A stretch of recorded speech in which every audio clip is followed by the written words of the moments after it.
Welcome to Mindshock. This is your host, Bruce McGuire, and this is live Q&A, 89th edition. Wow. Getting kind of close to a hundy. Getting kind of close.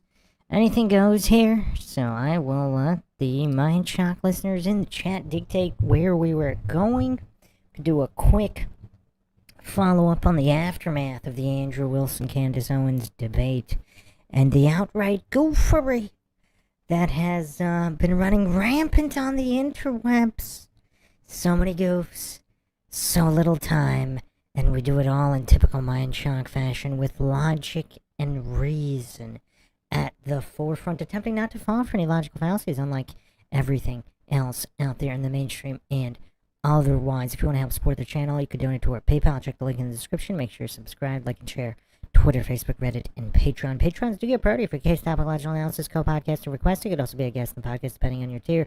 Questions, comments, theories, thoughts, suggestions, rebuttals, debunkings of any kind, leave them in the comment section unless, of course, you're with us here live.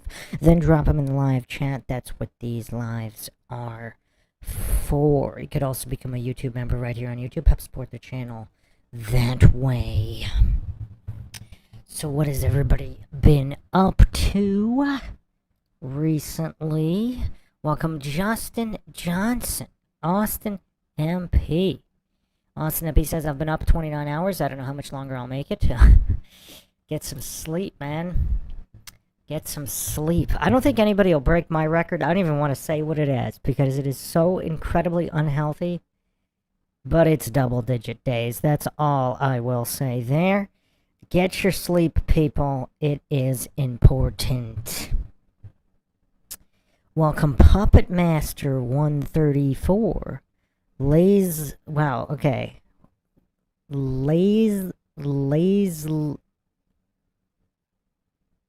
Is it L.A. Isle Isabella? La is... Isabella, that's a tongue twister there. Bella 8907, I'll just call you that. Austin MP says I've done around 40 something probably. Well, I meant double digit days, not double digit hours. La Isle Isabella. Okay. What about just Isabella? Yeah, no, I've done double-digit days without sleep. It is not good. Not good. Austin MP says 40 hours is my most about. Yeah, I mean, yeah, I definitely do not want to get into that. It was quite bad, but yeah. I probably have the record here. Is anybody in the double-digit days? Man, let me see how many hours that would have been.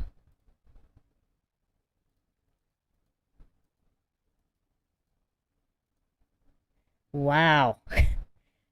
That's well into the hundreds of hours. Austin MP says CIA training. Wow, that's a great guess. No. It was not intentional in any way. But, okay. So, I probably did, let me see here, 36 hours was probably, I'm trying to get somewhere around 36 was probably the longest intentional. But that's when I was young and it didn't really have that much of an effect, actually. Austin MP says Modern Warfare 2 release week. Oh, that's hilarious. No, nothing to do with video games. But, yeah, I don't really want to get into all of that. But, yeah, no, intentional, maybe 36 hours. I'm not even sure. Yeah, I don't even think I went. Wait, hold on. 40, it might have been 48. It might have been about 2 days. Let's see. So, 24. Wait, why is this so difficult to calculate? So, I got up. Alright, so that was Then the next. No, that was not 48. Yeah, 30. Oh, well, it was. It was. Okay, wait a second. This was one of my concussions. So this would have been. So that would have been.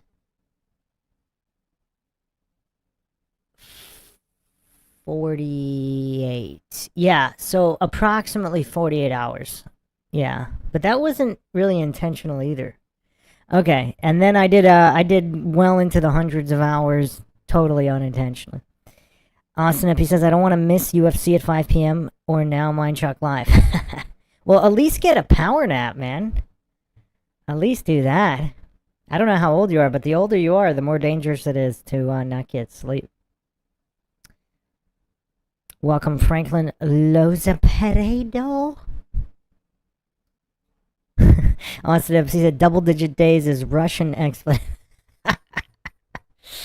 It was tough. It was tough. Scott Hawkins says I did a 3-day bender one time and one time only. Yeah, that's definitely a one time only kind of thing. Yeah, my second longest was somewhere around 48, but that was not intentional either. That was concussion related. And then intentionally, I don't think I've done longer than 36 hours intentionally. But that was when I was really young, and it had literally no negative. I didn't even notice a difference. Like, didn't slow down for the workouts or anything.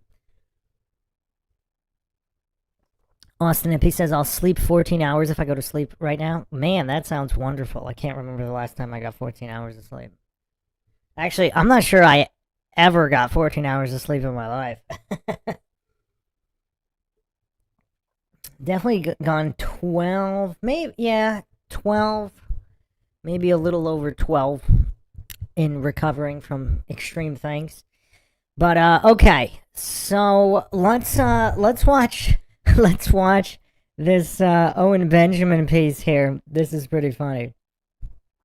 This is pretty funny.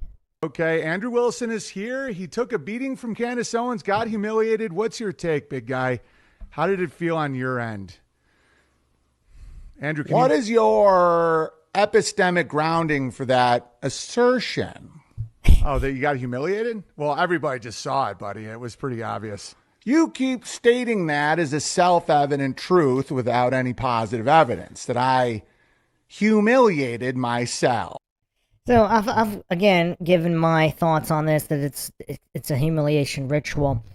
But it's almost like Andrew Wilson became a parody of himself, right? Because some of those early debates, like, he was pretty on point. Like, he was just eviscerating fools left and right. Pretty solid debater. I called him a powerhouse debater back in the day. And obviously, people were saying he was better than Austin Whitsitt. Let's not get crazy. Obviously, he's not even close to Austin Whitsitt. Nobody is. But he was up there. I'm not sure I'd put him at number 2, but he was probably top 5. In his prime, he was top 5, and I don't know if it's just constantly having to debate mental midgets, like feminists, OnlyFans models, whatever, on like whatever, if that just fried his brain to the point where he just became a parody of himself. And the Candace Owens debate, I mean, that's one of the worst performances in history. There's no coming back from that.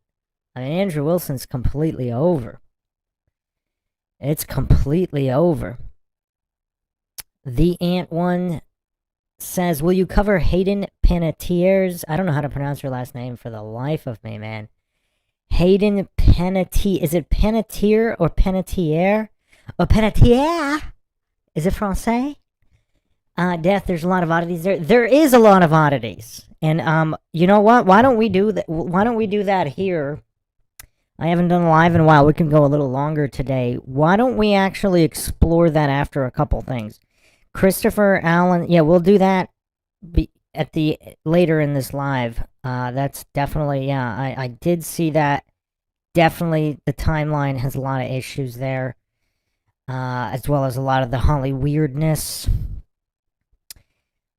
Justin Johnson says, have you seen Jay Dyer, Bruce? Yes, a few people have brought him up. Not too impressed, but I haven't done, like, I gotta do a whole analysis on one of his debates. Christopher Allen says, Pickles Wilson coping hard. Puppet Master 134 says Wilson reading from the phone screams paid off. Yeah. Yeah. This Owen Benjamin's hilarious though. I mean, this is so funny here. But Andrew Wilson appears to have become a parody of himself, just spamming nothing but fallacies while pretending he has a solid, something solid, which is really crazy. I mean, again, can you imagine believing government narratives about lone wolf shooters, lone gunmen in 2020s? Like post JFK, post Oklahoma City bombing, post Columbine, post 9/11, post incident in Connecticut, post COVID, post Epstein. And can you imagine, like, how much of a goof, a coincidence theorist goof does one have to be? Like, the retard maxing is off the charts here. And someone on Twitter, I was actually making fun of a lot of goofs on Twitter. Someone actually brought up an interesting point. Candace brought nothing but questions. And here's the thing. If this was as open and shut as retard maxers like Andrew Wilson pretend, Candace wouldn't even be able to ask those questions, would she? Those questions would not, like, what coincidence theorists, like, they're too brain dead to comprehend. Like, look at all the open and shut cases. There's a ton of them. Those are the ones that are not being endlessly discussed on conspiracy Twitter or conspiracy Reddit. Because if it's open and shut, like, there's just a mountain of evidence. There's no conspiracy to be had in some of these other true crime cases. There's thousands of them, right? I mean, unfortunately, like, a lot of people get killed, a lot of people get shot, and in the majority of them, they are open and shut. I'm not talking about like public, public assassinations. Like, a lot of those are funny. Like, there's funny business going on. JFK, Martin Luther King, Abe Lincoln, whatever. There's weirdness there. But, there were some random shootings of, like, congressmen and things like that in the past where I haven't looked in super deep, but there's people aren't talking about it. Maybe it is a conspiracy, but people aren't endlessly talking about it because, on the surface at least on the surface, it appears that all these questions, like, you can't bring up questions when all the evidence is actually overwhelming and damning. Obviously, Andrew Wilson's too stupid to know what the word overwhelming means. But when you use the word overwhelming correctly, you're not even able to bring up all the questions that Candace brings up. And that's a point that seems to be lost on all the bootlicking retard maxers. Because you could say Candace doesn't have any smoking gun evidence, and she might not. I'm not saying she does. But to be that brain dead that you can't see the difference between open and shut cases where those questions can't even be asked because there aren't all these anomalies and mountains of coincidences, etc., etc. AC97 says Eric and Dylan seem to plan more than all the people that follow them. Can you expand on that? Which people are you talking about? You're talking about the trenchcoat mafia? Or are you talking about the other shooters and other incidents that weren't planned as well? You gotta expand on that question. Do you really think Denver is going to be the main place for the NWO? Ooh, that's a good question. Let's finish this video and we'll get into that. That's a great question. AC97 says, no, the shooters after. Correct. The shooters after do seem to be a lot sloppier. And so with Columbine, I need to do I have a few more episodes on that planned. But it seems like the reason why there was all this widespread planning was because there were dozens and dozens of shootings planned across the country. It was like some major operation. Whereas some of the so-called shooters that followed, those were isolated incidents. Now, again, either MK Ultra, Manchurian Candidate, CIA, FBI ops, or not, they were isolated. Whereas Columbine was supposedly part of this huge plan. So, yeah, the plan was definitely on a whole nother level there for that.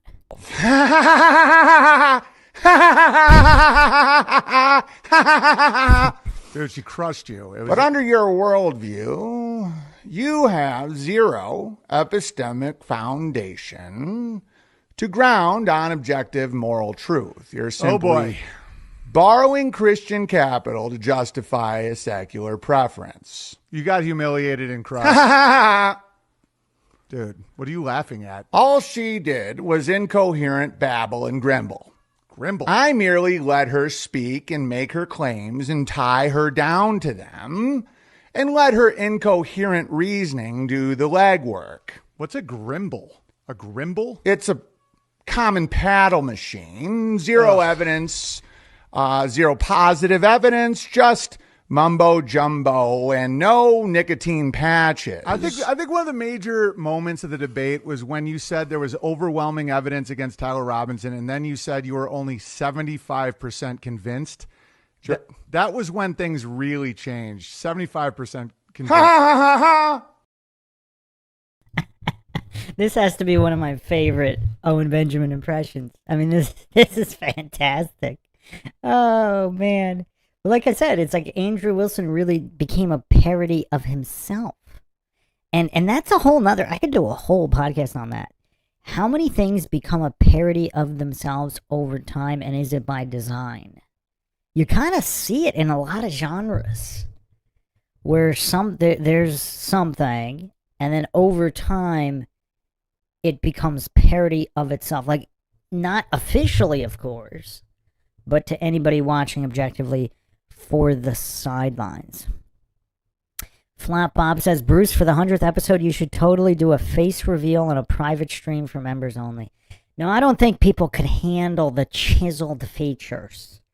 You know, it'd be a bridge too far. It would be a bridge too far. It would break the internet.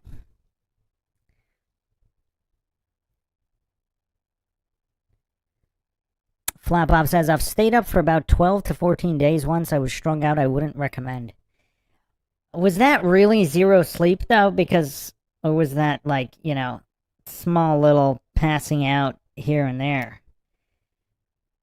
Like I said, I don't really want to get into that. I don't have good memories of that. Scott Hawkins says, what about a call-in live type deal for the 100th? That's a great idea. I actually explored doing that in general. The problem is, like, with the amount of glitches we already have, I don't know if there's a stream, because I've watched other shows, like highly produced shows. I don't know about multi-million-dollar, but, you know, they had millions of subs, and they were glitching too. So I don't know if that's improved. I mean, I haven't really looked into that in, like, at least a year or two. But back then, they were glitching out. There was always glitches there too. So the fallen slaves us all. I don't know what you're talking about. I'm talking about chiseled features.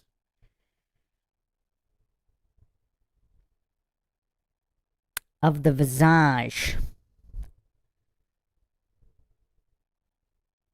Fallen Slaves of Saul says, this is weirdness. It's the same dude arguing with himself. Austin MP says, top 5 coldest shooters of all time. Curry, Allen.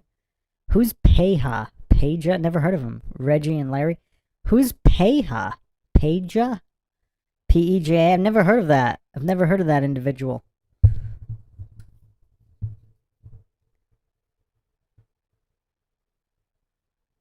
Austin MP says, Nick Diaz finished T-Bow. Khabib got gifted a decision. How is he go? All right. If you want to get into MMA, we have to revisit. We have to revisit Dominic Cruz being the GOAT, because some goof spiraled on that clip that I had, trying to pretend it wasn't Cruz, or that Cruz had no case or whatever. So I had to set the goof straight. I could actually go over those messages because that goof got triggered hard. The posts they're all up, not messages, comments on the YouTube video. Austin MP says, I can't spell his name. He played for the Kings when I was a kid. I have no idea. Does anybody know who that other shooter is? We're talking about way too many topics at the same time. Austin MP says, Nick didn't use steroids. I love Dominic Cruz. Won't argue against him. Well, yeah, it's hard to argue against Dominic Cruz. Like, it's just so difficult because his prime was so short, but he's such a cerebral assassin that he basically came back way past his prime and still did pretty well. Are you making a perspective claim? A perspective, like my perspective? I don't think you're saying that. Are you making a prescriptive claim or a descriptive claim? Andrew, enough with that. How about the fact that the key video that was claimed to be a slam dunk clearly is not even Tyler Robinson? Opinions need evidence. Like when people say I'm gay, Fact. or dumb, It's a fact. or psychotic, or stupid. Yes. None of those are true. I operate in the Man, Owen Benjamin is really hilarious. This guy's funny. This guy's really funny. multi-theory of guilt. If something is possible somewhere in one of infinite universes, the prosecution has met its burden of guilt. You see, Benjamin, I'm currently tying you down to a claim that I can later use to sue you for. For example, true or false, you said my wife, Rachel, was harmed at SeaWorld because she is a sperm whale. Did you say that? Are you having a hard time lighting that cigarette? It's become obvious that the left has made lighters impossible to light. This Bic is impossible to light you need with grip strength. even the strongest hands No. in all of the multiverse universes. No. You're just weak-handed. You have a very weak hand. The grip strength required now for a common Bic is evidence of a global conspiracy against me. Oh, so now you are a conspiracy theorist with Bic lighters. Are you even operating under a dialectical paradigm? Or are you a babble dabble? Are you pabble pibble? Is it true you were paid by Turning Point USA? Yes or no? No. Okay. No. I was simply paid by Turning Point USA. No, that's what I just asked you. I was not paid by them as an employee, but merely a receiver of funds.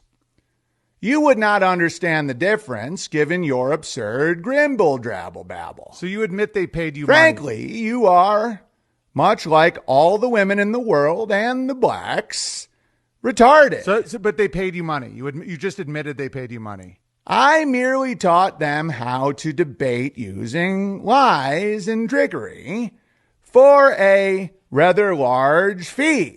But you can't teach. You can't debate. Who did you teach? You won't trick me, Benjamin. I wrote the book on tricks.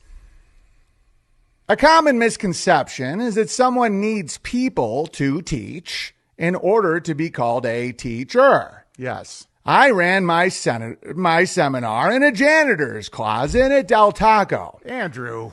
Then I gave Erica Kirk a deep hug. That's creepy. With my hand gently caressing her leather pants. Jesus, Andrew. I had quite a formidable prescriptive erection because that's the decent thing any married man would do for her. It's the decent thing. Andrew, you suck. Just a boner press on some leather. So you admit you were paid by Erica Kirk. Just admit it.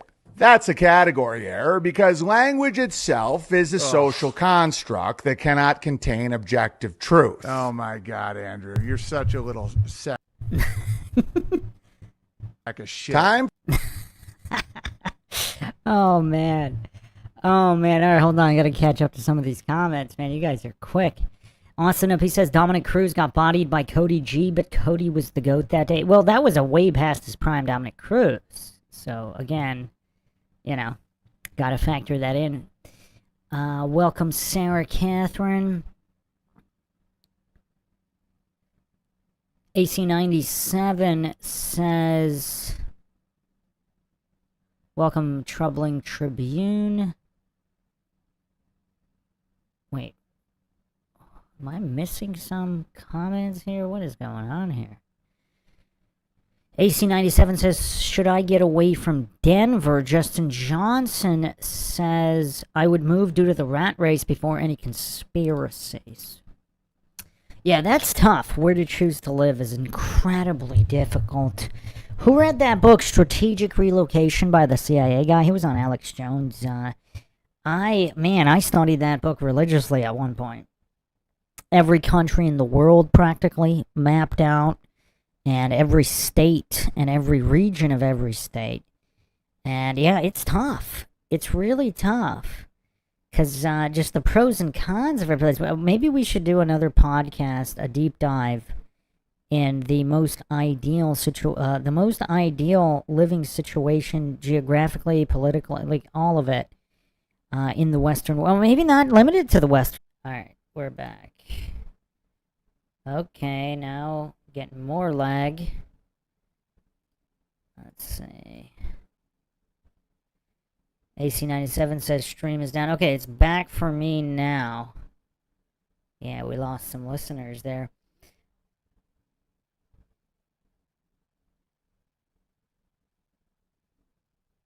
Austin MP says, last thing I heard was not limited to the Western world. Yeah, it just basically, where to live. And when things go wrong in one of these foreign countries, do you want to be a Westerner, particularly an American, in a foreign country when things go wrong? So what people don't consider, and this is state dependent too, like let's say you live in a particular state, the area, you have now, especially if you grew up there or been living there for many years, you have knowledge of the area and how to navigate it. So the time, you have to factor in a time investment elsewhere, because every place has good and bad areas, every country. So yeah, let's finish this up, and then I want to do another Charlie Kirk post-debate video, and then we'll get into other topics. For my opening statements in our debate. We're not debating. I have them in a text message on my phone. You're just going to read your phone? Okay. Wait a minute. I thought we were just talking. Now pay attention. Oh, my God. This is how you debate. Every morning, I, Andrew Wilson, wake up to another headline lying about me. I have comedians dressing up in whiteface. This doesn't sound like you, Andrew. I have people saying I'm not fit to be CEO. Did Erica Stop. Did Erica write this? Just stop. Andrew, we know Erica wrote this. Can I have one thing? Just one.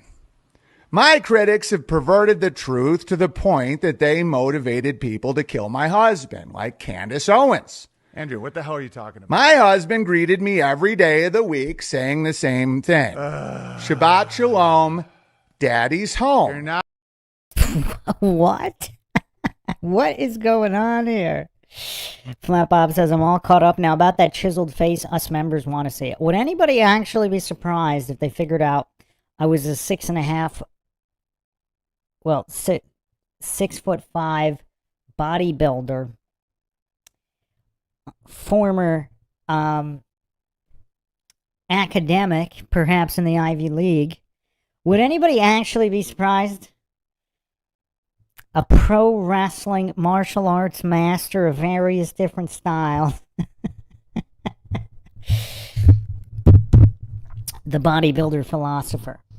Now, obviously, I've actually mentioned it before. I am not as lean as possible, though. But yeah, I've actually mentioned it in some of the MMA streams that I'm bigger than Andrew Tate. But I think that's all the clues I gave. But then Andrew Tate in his prime. I'm bigger than Andrew Tate in his prime. Flat Bob says, wait a minute, you're Steven Seagal. That's why you're always promoting him. What do you mean promoting? I just call it how it is. No, Steven Seagal is fat. There's no getting around that. And he was never a bodybuilder. He was actually a twig. He was so skinny. He was an absolute twig in his prime. And then he got obese. He was never actually muscularly built. And that's a testament to his technique, right? Like, he could take down anybody without real muscle mass. It's all technique.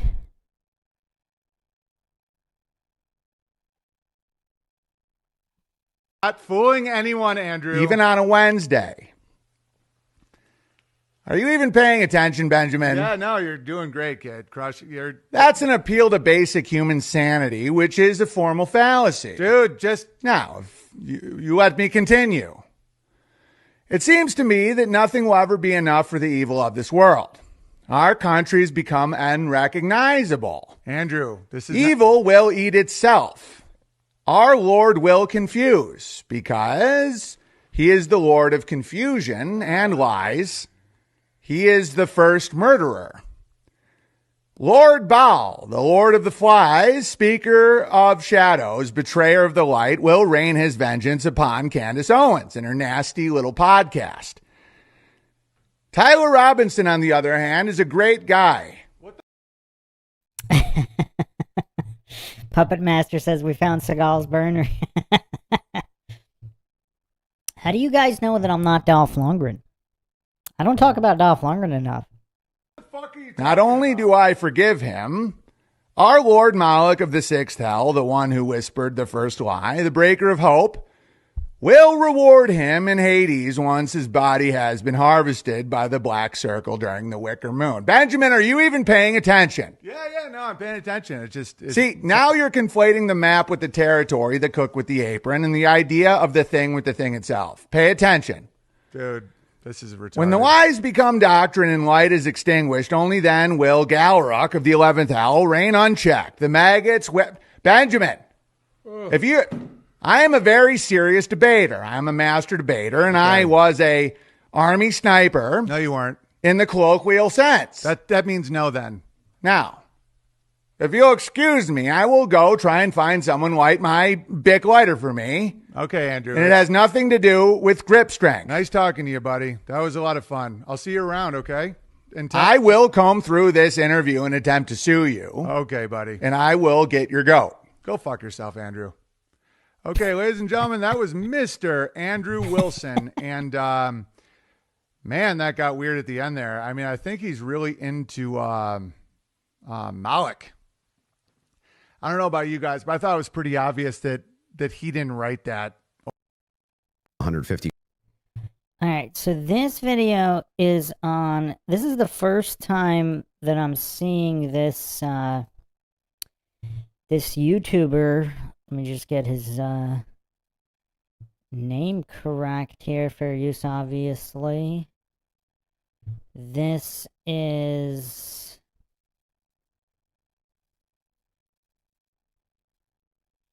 This guy's pretty funny, by the way. I just saw a couple of the videos the other day. This channel just about the heavy duty country. This guy's pretty funny. I don't know where he is on different issues or whatever, but he's pretty funny. Green Remington core lock, that's just a small jacket that goes around the actual lead piece. This thing could have split apart in air for all we know, but definitely upon impact. I mean, it is kind of funny. Andrew Wilson is saying that the bullets can just magically split apart in midair. I mean, that's interesting. That's interesting. Everyone assumes a bullet travels from point A to point B. Because it does. That's a very three-dimensional way of looking at it. But what if the bullet doesn't travel across space? What if it travels through it? Okay. But where's the bullet? Exactly. Exactly what? It disappeared midair. Extremely common. Next time you hear my voice, I'll be on the other side of space. What day? Saturday. Then you won't hear mine. It'll be Shabbat. Mission log. Bullets disappear in midair more often than people realize. The question isn't whether it happens. The question is, where do they go? I'm here to find out. Oh boy, ladies and gentlemen. Looking. Oh, man. Oh, man. AI's getting way too good. Look, obviously there are situations with, I forget forget what it's called, but it's basically there has to be like a major issue with the rifle, like between a rifle and a certain type of bullet and exceeding torque specifications and all that. Clearly not what's going on here, where the specifications of the bullet and the rifle are all known. There's no it's not anomalous or anything. But yeah, this is hilarious. This is absolutely hilarious. Good for Andrew Pickles Wilson. What's going on, Pickles? How you doing, dude? Are you having a good week? No? Well, it's not going to get better anytime soon. So, folks, let me just kind of put this in perspective for everybody. Imagine you spend $300,000. You go to the piggy bank, you get it out. You're like, damn, that's a lot of cash. And you say to yourself, which woman do you think would take $300,000 just to simply have a conversation with me? Or better yet, to have a conversation with me and humiliate me in front of the entire world. Oh, Candace Owens. And then on top of it, you have Patrick Bet-David, who's like, man, he got like $100 million worth of advertisement on there. Just a bunch of clueless men. And then he's got Steven Crowder out there being like, good job, man. I'll cuddle you when I get home. Folks, it's really kind of simple being. Well, before we get into the exact specifications of what could and couldn't happen based on the exact bullet, rifle, and body armor, AC97 says the 30-06 should have decimated him, but I heard it hit his body armor, then went through his neck. Just one thing I heard. Yeah, I think Andrew Wilson's the only one claiming it just evaporated in midair. I think I've never seen anyone other than Andrew Wilson claim that particular one. Flap Bob says it was staged and fake. Yeah, I saw that as well. Was it Alex Jones that was talking about that? I think was it Alex Jones? I'm trying to remember. It might have been Alex. I didn't save this video. It was Alex Jones and somebody else. I think that somebody else was like an expert in this case as well. And he thinks that Charlie Kirk staged his own death. And that checks all the boxes. That covers all the variables here, which it might cover it the best. Again, I do not claim anything is true or untrue in any way.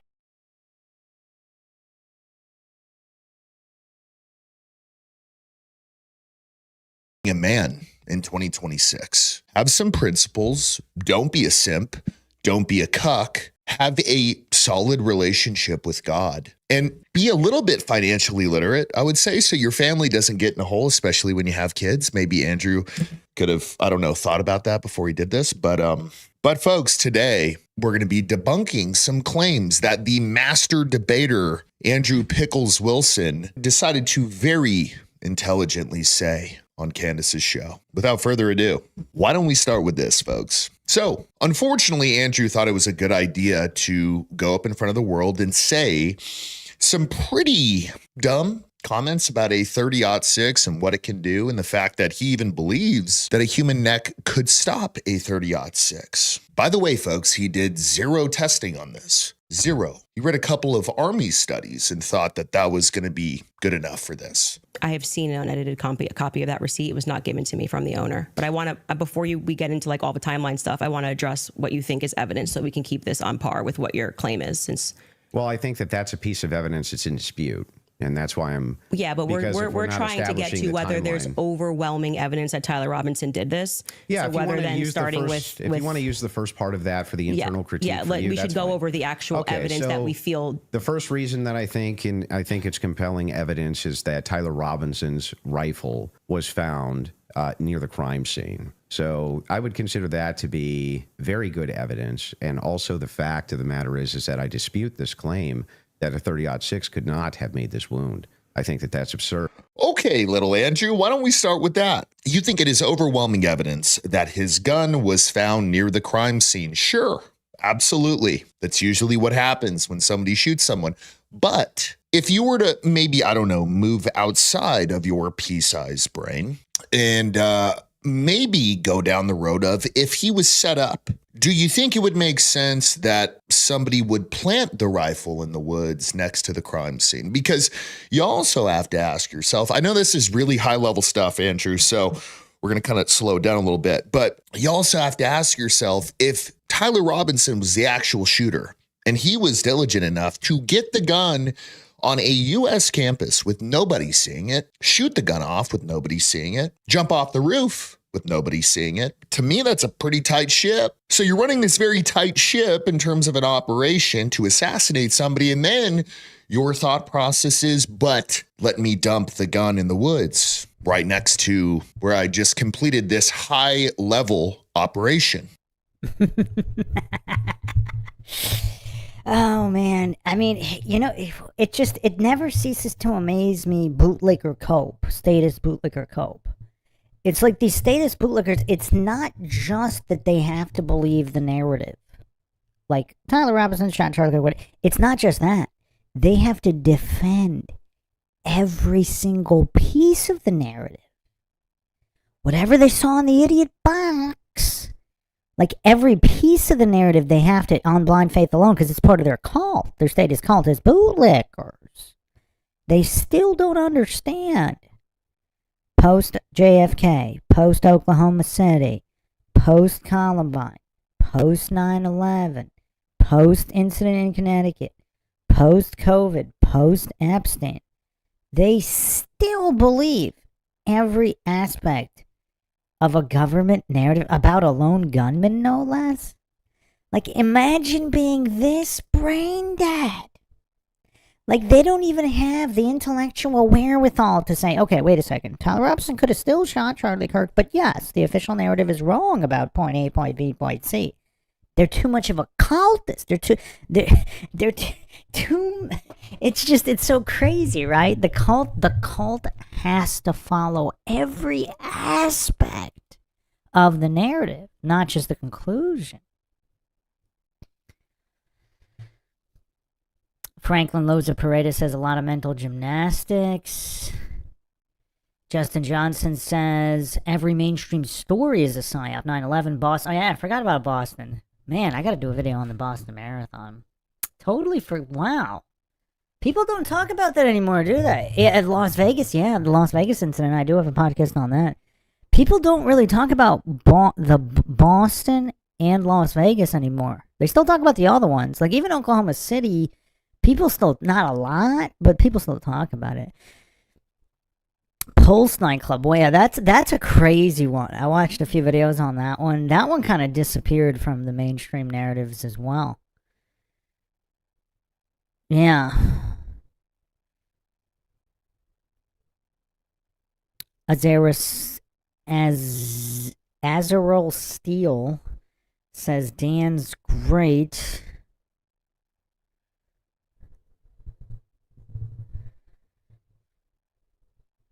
Scott Hawkins says, same people at the bottom of these rabbit holes. Welcome, Jeff U1P.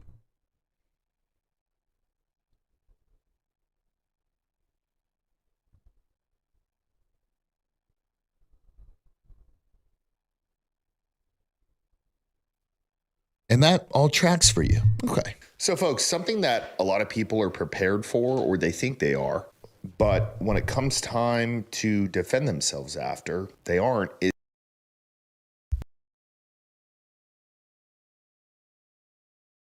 $10 off your sign up.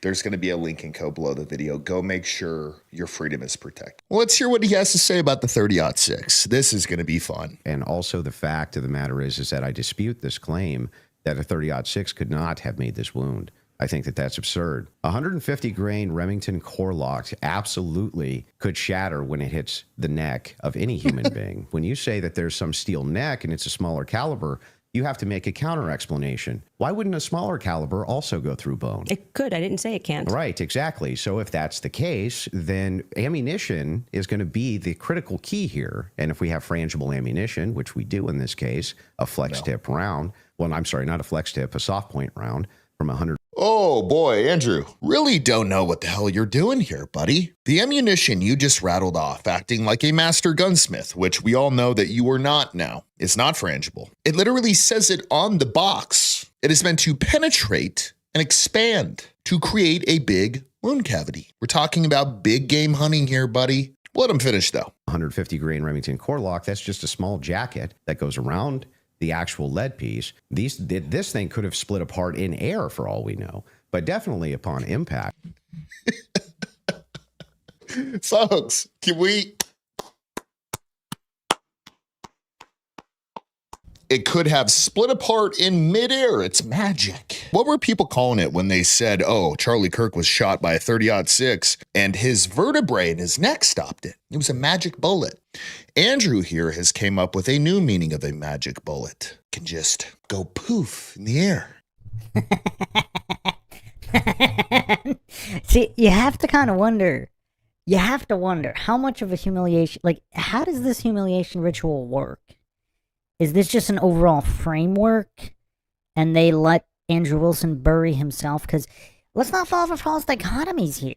Andrew Wilson does commit logical fallacies. He always has. Not a lot. And when he's in his lane, when he's in his element on certain societal topics and historical topics, he's clearly out of his element here. He knows nothing about this case, and apparently he doesn't know much about firearms or munitions either, despite being an instructor.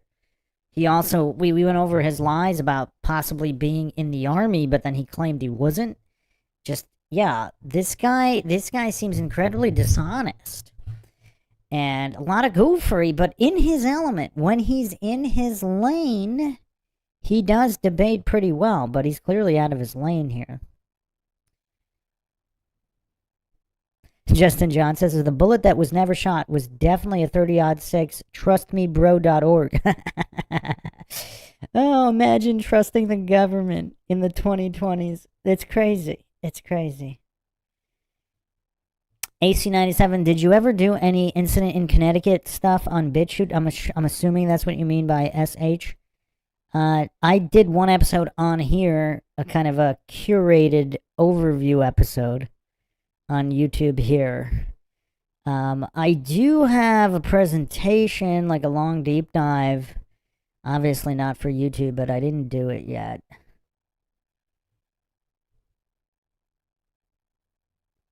Jeff U1P says, the thing that kills a moose and makes a mess. Charlie needed to be titanium or adamantium bone thick. Adamantium bones. I'm surprised Andrew Wilson didn't claim that as well. It's like between bullets disappearing in midair and adamantium bones, he's got all the bases covered there. He's got them all covered. Oh, man. Oh, man. This guy's kind of sharp, though. Heavy duty country. Okay, Andrew, why don't we go down this road? Obviously, you did zero testing on this. I, on the other hand, have tested multiple 30-06 rounds, and not once. Me, Jesse on Fire, Nate from Valhalla VFT, Trigger Smart, several other people have tested this, and not one time did any of us say before we took the shot, but guys, what if it breaks apart before it hits the target? All right, folks, so we're going to start backwards here. We actually got frangible ammo from 1940. Big shout out to Jesse on Fire. He paid $12 per round for this. Frangible, actual frangible rounds. Rounds that are meant to break up, not in the air, Andrew, but they're meant to break up when they hit the target. However, usually that target is going to be solid, not a piece of flesh. And we prove it here. Huh? This is exactly the distance. Here we go.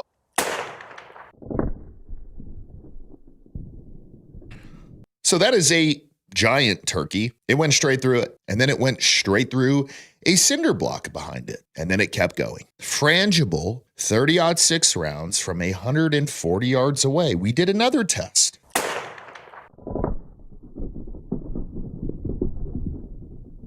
Oh, uh-oh. And the third one.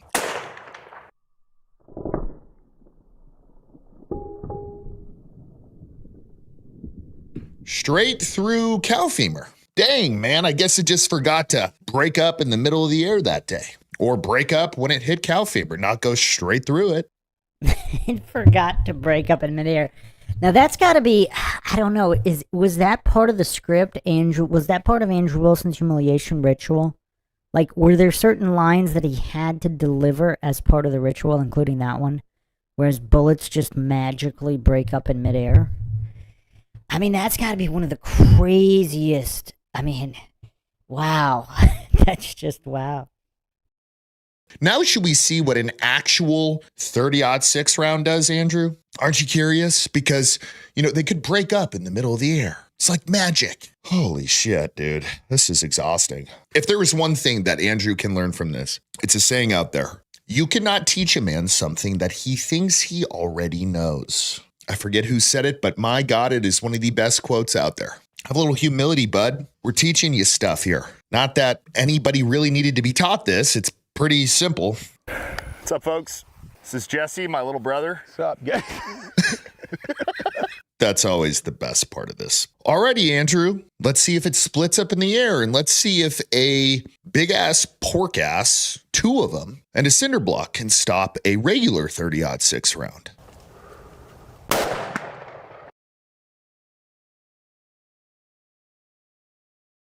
Oh, boy. Andrew, it didn't break apart in the air. The round continues to move. And just a cherry on top for you, Andrew, just because you have the thought process of, well, some skin on a neck could absolutely stop it.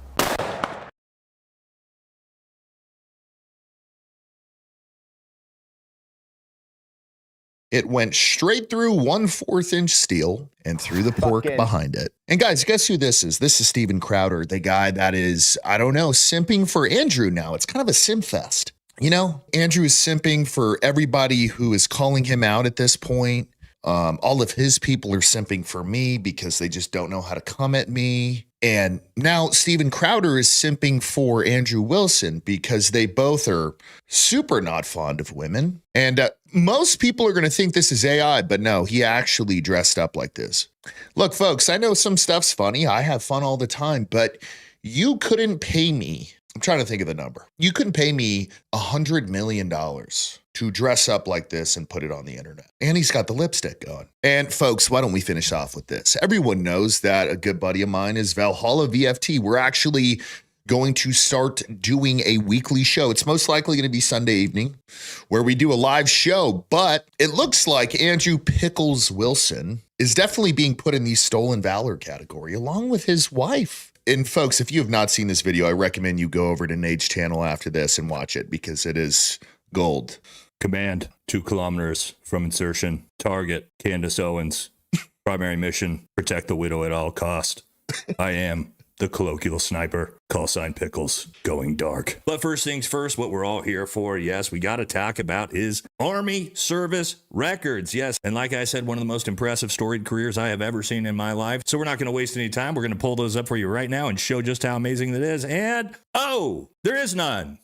So that's a little bizarre. It turns out that, yeah, came back with nothing. So, I wonder what that could mean. I mean, again, just to give everybody a little bit of context here, Nate went to confirm Andrew's Army records and it came back with nothing. Meanwhile, his wife online is saying that he is an Army sniper, that he is a master gunsmith, which you also need an FFL for, which nobody can find. His wife also said that she trained military personnel and guns in 2021. My Lord, you guys just make up the weirdest shit. Debate prep on ballistics, huh? I think I got a pretty good idea based off the credibility, and I think we all know who, and he's probably a very, very tiny man. Now, what I didn't know, and something even more impressive, is it's not just Andrew who's got an incredible Army, military, and civilian rifle instructor career. It's also his wife, Rachel. Did you guys know that Rachel also trains Delta Force? Yes, here she is on a post in 2021. She talks about this is not a woman. Females should not be in combat roles. And then she says, I guarantee I can shoot better than her. I teach military personnel a lot. The women are awful shooters. You're a military firearms instructor, are you, Rachel? Well, I'm going to need to see some. Oh, my Lord. And just so everyone knows, this is Rachel. What do you contribute? She doesn't trust herself. You can't. She doesn't trust really You're not even deaf and you can't speak. Now, to be fair, again, I still have Rachel Wilson on my top 10 online debaters. Inside of debates, I've actually never seen her get destroyed. I've never seen her incorrectly identify a fallacy. I've just never seen it. Now, I haven't seen that many of her debates. I saw her on whatever a couple times. She eviscerated Craig of Fight the Flat Earth on feminism, which that's not hard, but still, that was hilarious. And yeah, she's solid. Now, people are saying she's kind of crazy outside of debates. Apparently, she was putting up some kind of a fuss because Candace Owens didn't want her unborn child to get emphysema and didn't want to allow Andrew Wilson to chain smoke in her face for hours while she's pregnant. But yeah, it was kind of weird. Why? Explain yourself. Why did you physically attack my husband? Why? Oh, man. Why did you come around the table and push his chair? You gonna physically assault me? No, it was If pretty you were obvious. a man, you would have got clocked. It was pretty obvious. Why? Pretty obvious. Because he said something that made you upset, so you get to push his chair? No, you don't get to fucking do that. You can just talk however you want. Explain yourself and apologize. Explain yourself. Wow, folks, my lord. Military personnel trainer and firearms. The military actually contracts that work out to this woman who goes on the whatever podcast and talks crap to deaf women who do sex work and thinks that's a good use of her time. Well, folks, until next time, and there will be a next time because there is mountains of stuff to go over on these fools.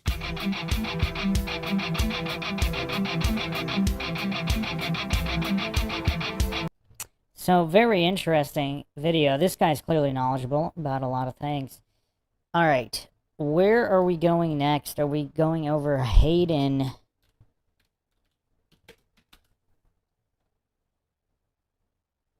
Panettiere? Is that how you say her name? I have no clue.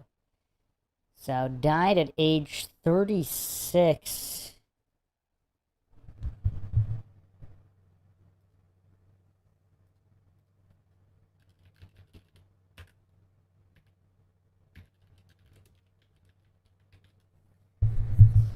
So, I was never a fan. I never watched Heroes. I barely knew who she was.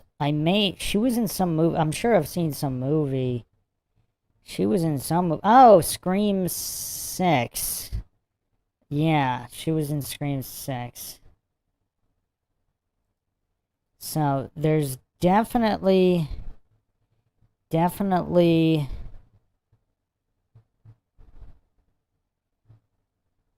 some issues here. People are also saying that there might be some weirdness at play, not just with her death, but also Michelle Trachtenberg of Buffy fame.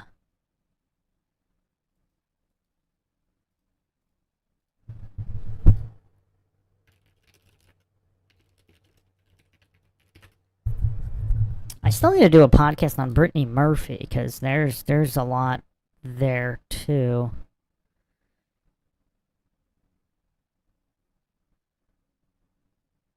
I also didn't know that Hayden was actually a child star. I thought she kind of got famous with Heroes. I didn't know she was around before that.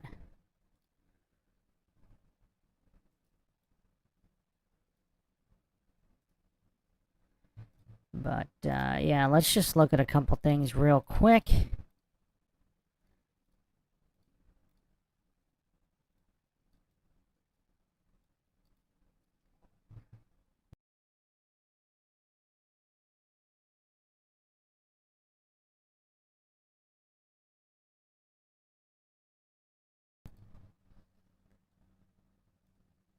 Jeff UNP says, too bad, Andrew. I thought he was sincere, but it's actually a flaw on my part. I skipped past my defense because of some truth being told whenever saw him on a whatever podcast.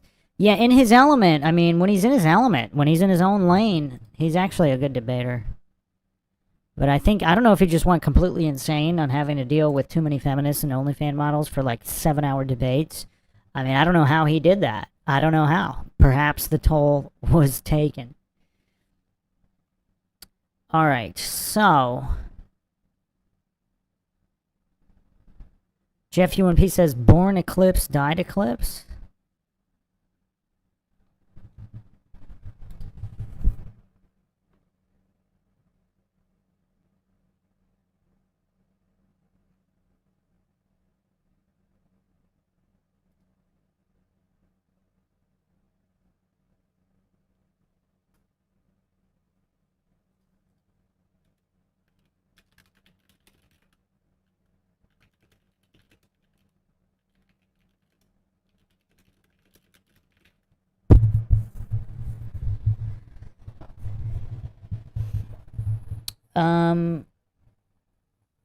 A solar eclipse occurred a few days prior, August 12th.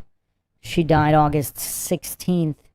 Born August 21st, 89. Died August 16th, 2026. Interesting. She didn't even make her birthday a few days before the birthday. Huh. Yeah, apparently, again, you know what's kind of weird though? All the goofs, like, it's just endless. The endless amount of coincidence theorist goofs. They say, oh, it was a drug overdose. Nothing to see here. This isn't suspicious at all. Like, are these retard maxers just that, are they just absolute flatliners? Staging a death as an overdose, staging a murder as an overdose, that's a go-to. I'm not saying that happened here in any way. But for all the goofs hallucinating, oh, this was ruled an OD. Therefore, no foul play could have occurred. Like, overdoses and suicides are the go-tos for murderers staging deaths. Like, this isn't rocket science. Like, how brain dead do you have to be to not understand that? Jeff UNP says, could have been dead 2 days prior. Yeah, I mean, I don't know. Again, obviously, we can't really trust the MEs or anything. That's a good point. That's a good point. So, let me just go over the mainstream narrative here.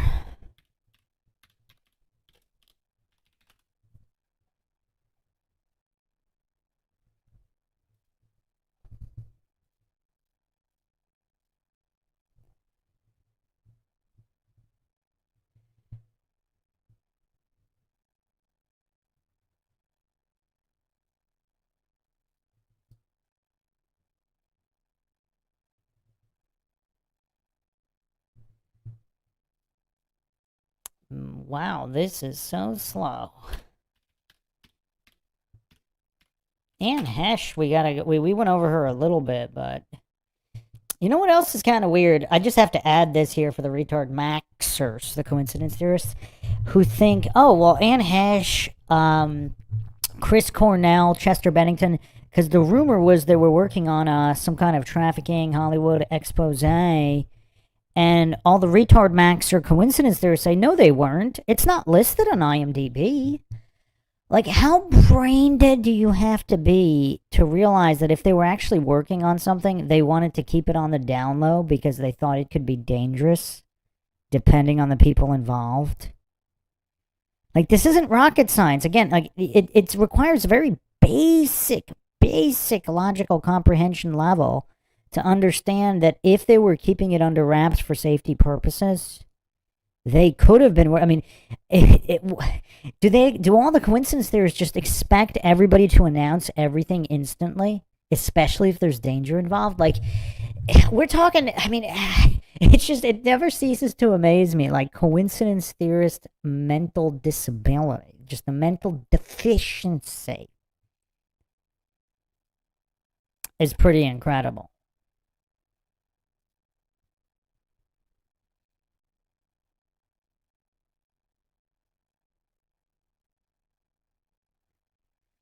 So I have a couple things I'm going to go over here regarding Hayden.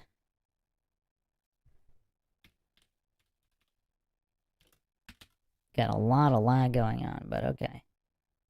So, apparently, so I don't know. It's saying that the toxicology is not back, but the DEA has joined the investigation.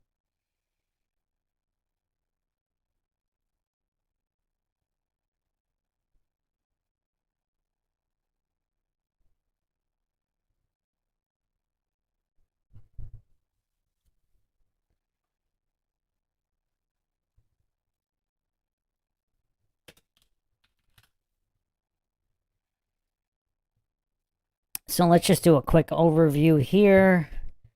So she starred as Claire Bennett and NBC Superhero Series Heroes 2006 to 2010. Kirby Reed in the slasher horror franchise Scream. Oh, she was in Scream 4. Oh yeah, I forgot about that. Juliette Barnes in Nashville 2012-2018. Voiced Kairi and Zion in the video game Kingdom Hearts. Okay. She first appeared on screen in a commercial in 1990 when she was 11 months old. Full-time acting in 94, played Sarah Roberts in the soap One Life to Live. Until 97, played Lizzie Spaulding in the soap Guiding Light, 96 to 2000. Princess Dot in A Bug's Life. Wow, she actually did do a lot of stuff. By 5 years old, she had appeared in more than 50 commercials, so pretty dialed into Hollyweird. Starred in the Lifetime film If You Believe in 99. She was in Remember the Titans? I don't remember her in Remember the Titans 2000. Final season of Ally McBeal. Talk about psyops. The comedy drama Illuminati psyops like Ally McBeal. I think I need to do a deep dive on that one. Check out the Gilmore Girls one if you haven't seen that one.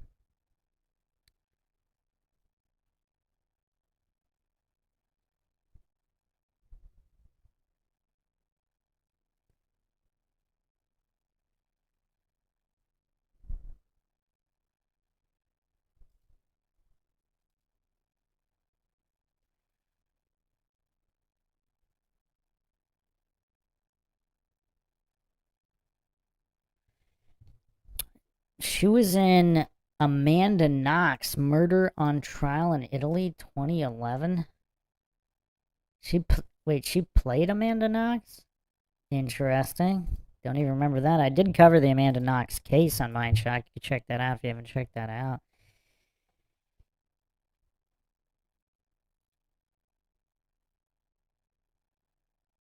So she was the eldest child of Leslie R. Vogel, a former daytime television soap opera actress, and Alan Lee Skip, a penetier, a captain in the New York Fire Department. Interesting.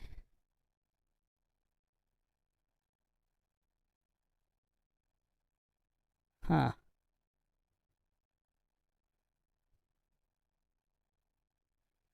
So apparently, she was mostly in New York and Indiana, not LA early in life. I'm just reading through here. Or at least very early life.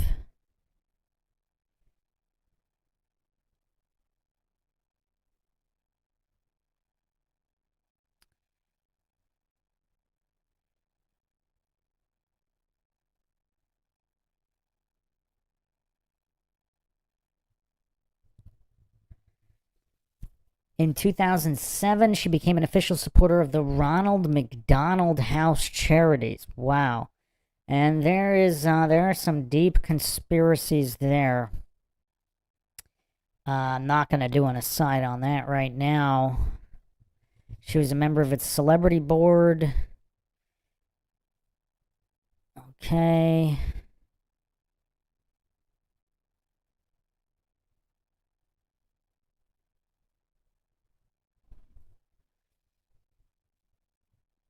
I don't remember things being very political in 2007, 2008, but here it says 2008, she began to make her views known about the presidential election, releasing satirical public service announcements through Funny or Die, mocking John McCain, She later made her intention clear to vote for Barack Obama and urged other young people to vote.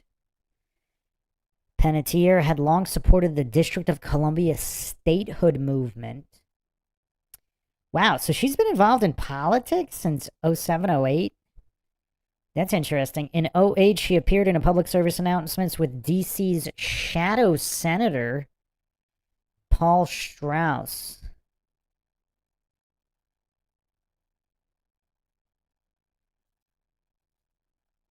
Shadow senator sounds ominous.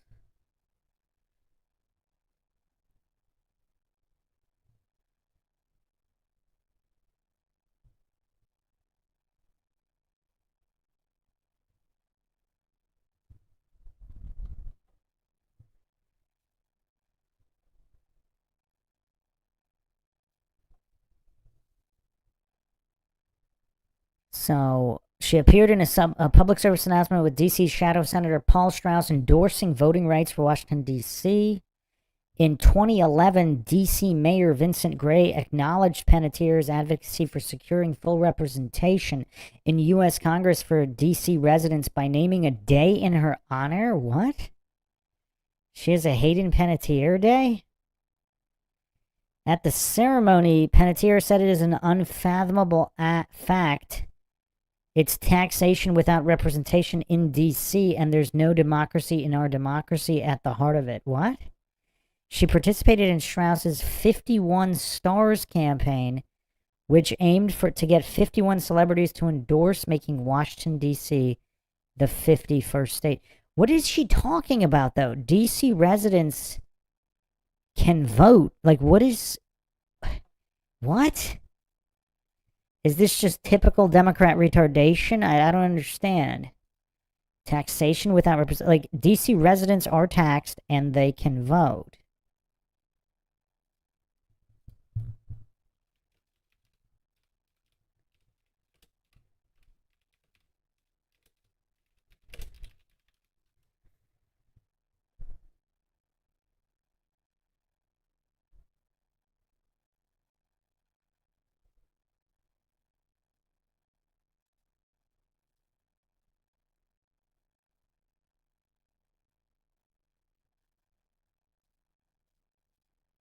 Man, I got some crazy lag here.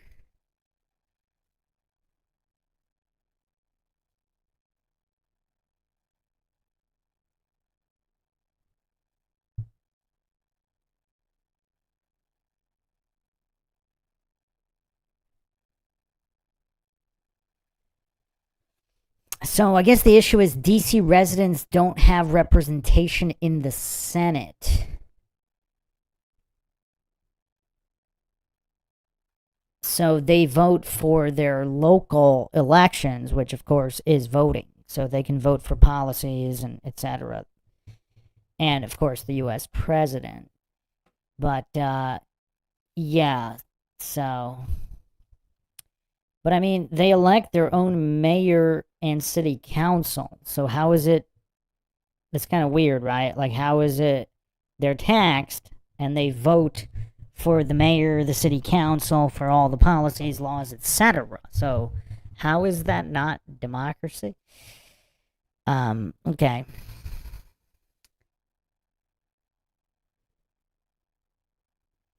Jeff U1P says, in Heroes, she played an indestructible girl. She's probably still alive, and the show centered around Eclipse, if I remember right.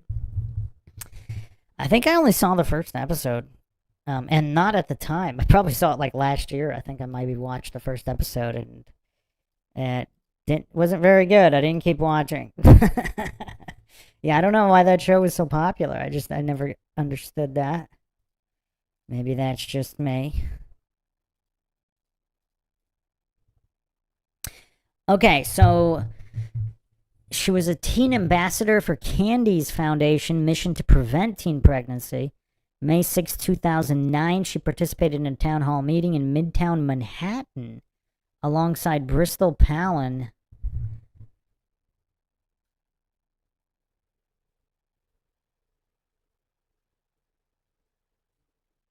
Which is the oldest daughter of Sarah Palin. And Tampa Bay Rays pitcher Matt Garza of MLB to raise awareness of teen pregnancy. Yeah, nobody's ever heard of teen pregnancy in 2009. On December 6, 2013, Panettiere and Vladimir Klitschko, her fiancé at the time, visited the Euromaidan protests in Kyiv, Ukraine. Okay, the plot thickens. She's politically tied in D.C. She's marrying, I don't know if did she marry him or whatever. She's involved with Klitschko. She's involved in protests in Ukraine. Huh. In 2020, she advocated for victims of domestic violence to come forward, specifically after she herself had experienced abuse. Okay.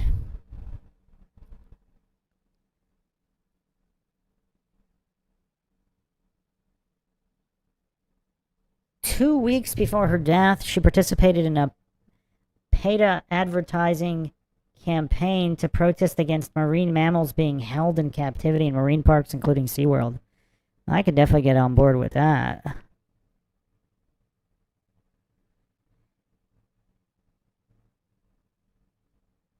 In May 2026, Panettiere released her memoir, This Is Me, A Reckoning, in which she came out as bi and revealed that she had dated women. You know what's weird? I have to add another psyop, propaganda psyop here. How much of this programming, MK Ultra, etc., like with Charlie Sheen and her, like saying that they're bi, are they not really though? Did they make up those stories, or is it all part of MK Ultra programming? Going all the way back to Crowley and these unnatural homo acts, etc., as if like an intentional affront to God and promoting Satanism, etc. Again, I do not claim anything is true or untrue. I'm just asking questions. The motto here, of course, says the only thing we know for sure is that we don't know anything for sure, and we're not even sure about that. The Ant One says it's crazy how the show Heroes, which had eclipses, was put on Netflix a month before Hayden died. There was an eclipse a few days before she died as well. Yeah, that's quite the coincidence stack there. And there's actually way more coincidences. Way more. So wait a second, what is this? The Ant One says, not to mention the story of RDJ allegedly being a whistleblower on the Crazy Days and Nights website, where it was claimed she was once trafficked. Whoa. The Ant One... Can you expand on that? I need some more expansion there. Let me keep going over the official narrative, and then we'll go over that in a second. So, it is also curious, she's dying right after her memoir comes out. Like 2-3 months after. Panettiere began dating Heroes co-star Milo Ventimiglia, coincidentally also on Gilmore Girls, which I just mentioned was an Illuminati psyop. So that was December 2007. She was 18, he was 30. They broke up February 2009. In 2009, Panettiere met then world heavyweight boxing champion Vladimir Klitschko at the book launch party for a mutual acquaintance, Diana Jenkins's Room 23, in which both Panettiere and Klitschko were featured. They soon began dating. Panettiere was ringside for Klitschko's knockout victory over Samuel Peter on September 11th, 2010. Yeah, there's a lot of coincidences in her life. I actually didn't really know that much about her. I thought she was just on Heroes and then, yeah, Scream. That's all I knew her from. She seems to be dialed into political movements. Quite a lot of Hollywood weirdness. And now Klitschko? So isn't she absolutely tiny? How tall is she?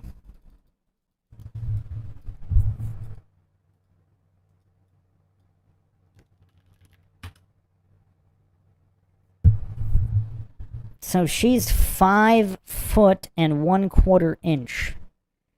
So practically 5 foot nothing.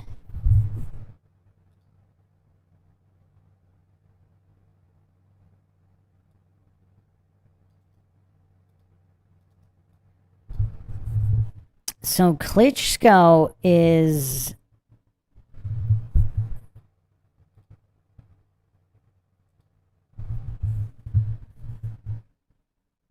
(6'6", and she's 5'0". I don't know. It's kind of weird.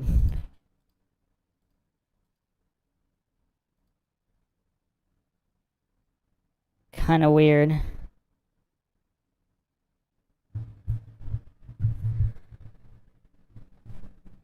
The Ant One. Do you have a link? Do you have a link to that? Because I want to go over that. That's crazy.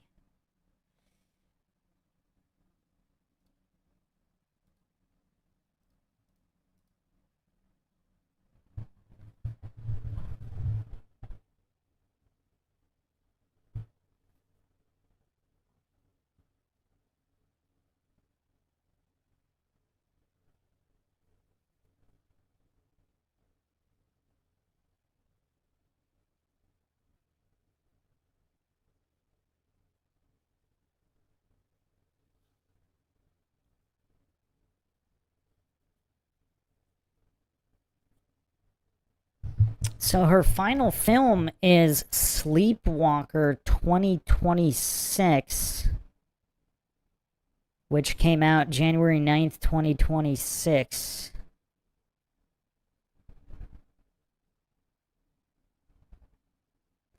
An accomplished artist is haunted by the tragic loss of her daughter following a car accident that also left her abusive husband in a coma. Some eerie parallels to her life, I guess. Huh.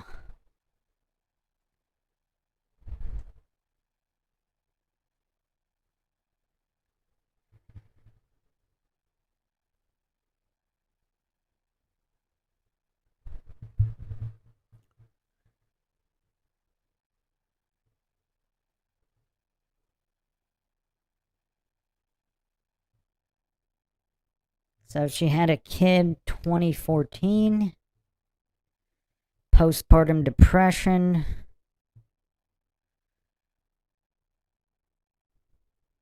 Panettiere relinquished full custody of your daughter to Klitschko in 2018 amid struggles with postpartum depression and addiction.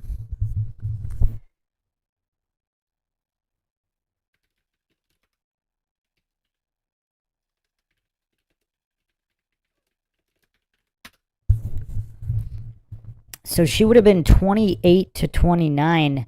So if that started even earlier, let's say at age 27. Now, she was not part of the 27 club, but what's interesting is late 20s, around 27, is supposedly when MK Ultra programming will break down. I've gone over that in a few different episodes. I think it's very interesting that all of these celebrities happen to have these breakdowns in their 20s, in their mid to late 20s.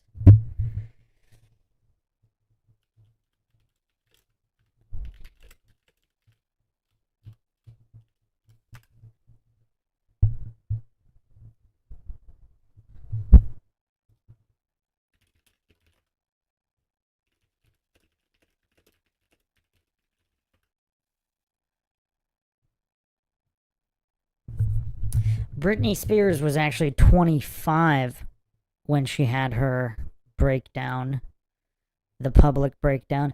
But yes, around age 27. That's interesting, isn't it? So again, is this simply postpartum depression, or is it breakdown of MK Ultra programming? Again, I do not claim anything is true or untrue. There's always going to be anomalies, with or without MK Ultra programming. But how often, I mean, it's kind of rare, actually, when a female actually relinquishes custody completely.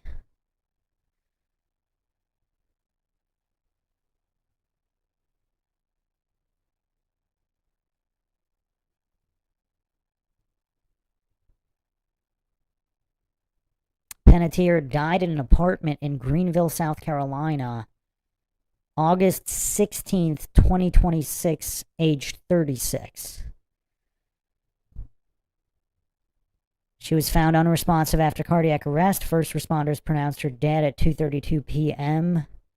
at the scene after resuscitation efforts failed. Police said preliminary findings showed no signs of foul play. Autopsy following day, no signs of trauma.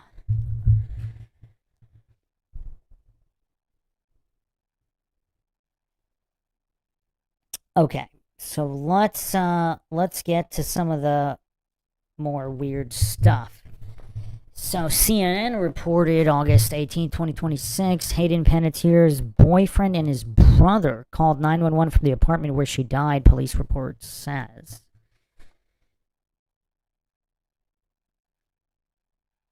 So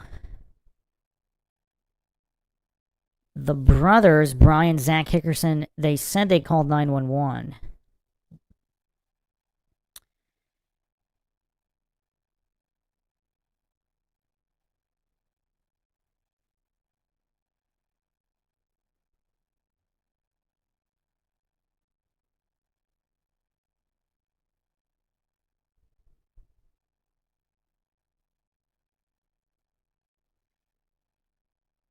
Now, the PETA video is interesting because she's in a bathtub asking viewers to imagine a life contained to a tank the way animals living in marine parks do.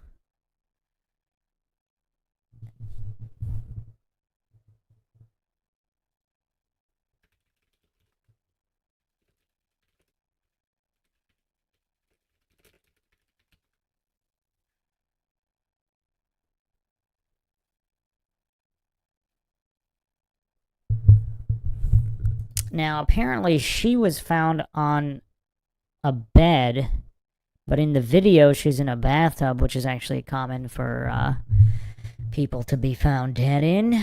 Yeah, I don't know.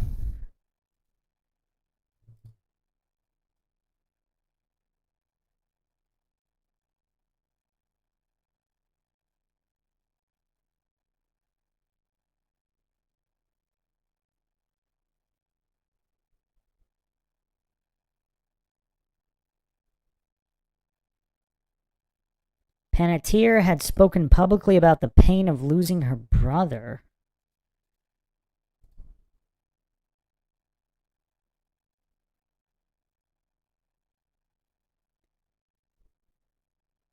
So he died age 28. What? That's pretty crazy. Back in 2023.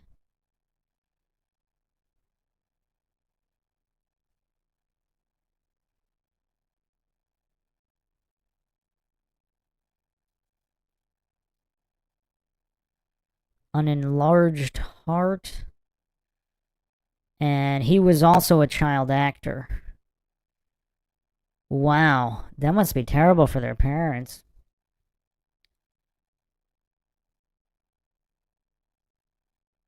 To outlive 2 children? And apparently, Hayden said she does not speak to her mother, Leslie Vogel. Huh.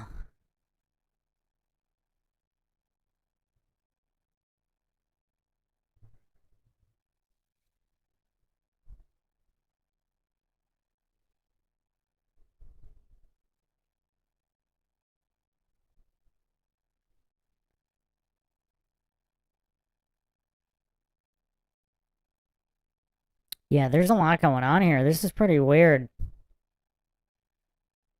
So, she also starred in a movie called Amber Alert in 2024. Man, this is getting really weird. And for those that don't know regarding the Clinton connections to the Amber Alert,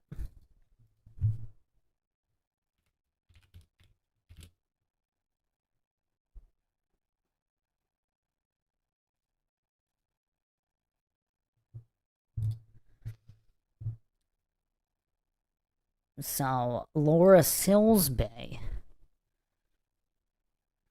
is the VP of Alert Sense, which issues Amber Alerts, and she was convicted of kidnapping 33 Haitian children who had families. She changed her name to Laura Gaylor.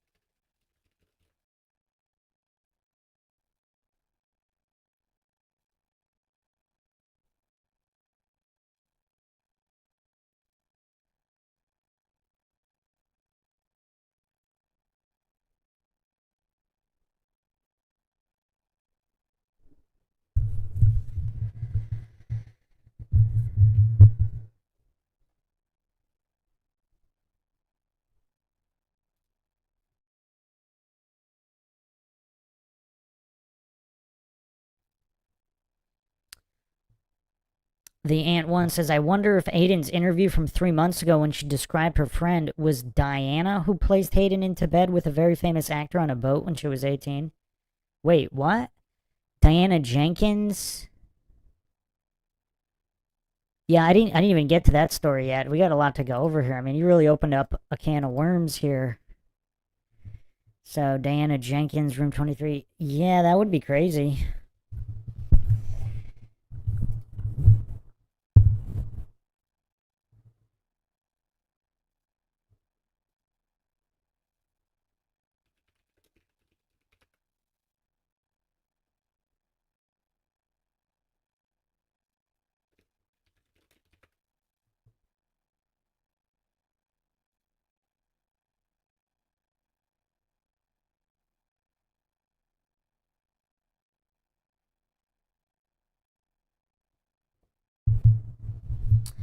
So, yeah, but this Amber Alert situation is crazy. And for all the goofs that don't know,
Nancy Schaefer, the senator, was killed for blowing the whistle on CPS for trafficking children, etc. So between Amber Alert, CPS, all of this is really, really crazy. A lot of rabbit holes here of the government being involved in trafficking. And you have her making a movie, Amber Alert?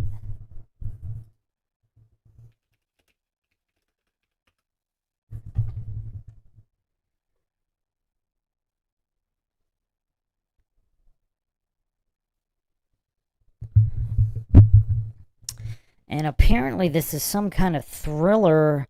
A rideshare turns into a high-stake game of cat and mouse after it follows a car fitting the description of an Amber Alert. Yeah, it's pretty weird. Pretty weird.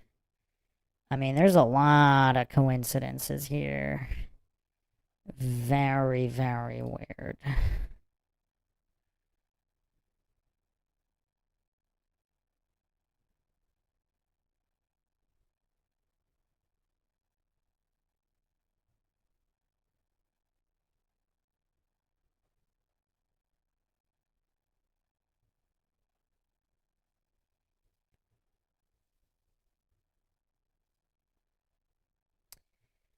But let's get into some more oddities here.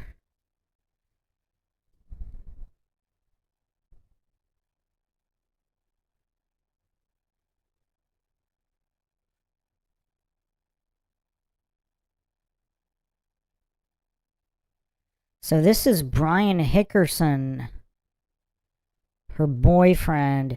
What's weird, again, this is from the CNN article, Panettiere detailed domestic abuse in memoir months before her death.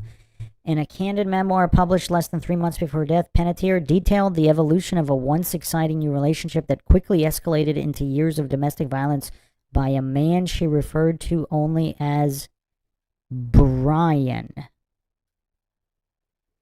The actress wrote about heated and often drunken arguments that ended with him slapping and hitting her between screams. Quote, one night he busts up my face so badly I don't leave the house for weeks. You never forget the first time someone slaps you, nor do you forget the last. End quote. So why would she use... Okay, so it's obviously him. In 2021, Brian Hickerson was convicted of 2 felony charges of injuring a spouse, cohabitant, fiance, boyfriend, girlfriend, or child's parent after a plea agreement relating to offenses dating back to May 2019. So why... What's weird... Like, obviously it's him, because if it's not him, why would you use the same name as your boyfriend? Like, that's kind of weird. And he actually admitted this in May 2026 in an interview with TMZ. Hickerson said he had read Panettiere's memoir and acknowledged he had a lot to drink, and I got physical with Panettiere and I got arrested. He called the parts of the book detailing domestic violence, quote, my chapter. Everyone should read it, end quote. This is kind of weird. Okay. Okay, this is pretty weird. So, is it verified that they were together? Because they're still together at the time of her death? Or were they not? But he's the one calling the popo?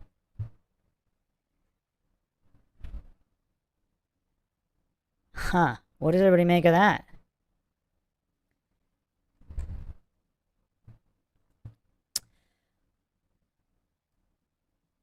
Also, we never actually went over Davy Chase, who died in June 16th, 2026, recently, age 35. And that was the girl from...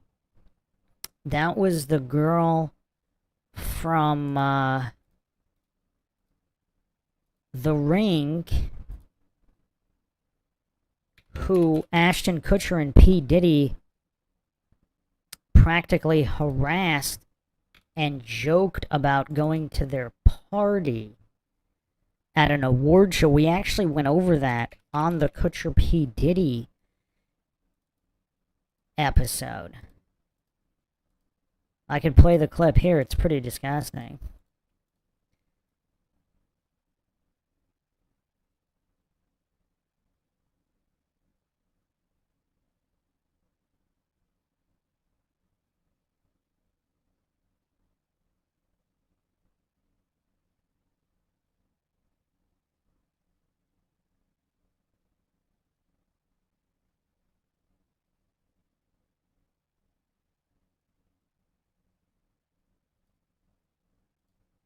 Yeah. We're gonna go change and we'll be right back. Okay. All right, cool. Thanks a lot. You've been a great help, man. Thanks. Ladies and gentlemen. Coming to the after party tonight. Coming to the after party tonight. To the after party tonight. To the after party tonight. Yeah. Still to come.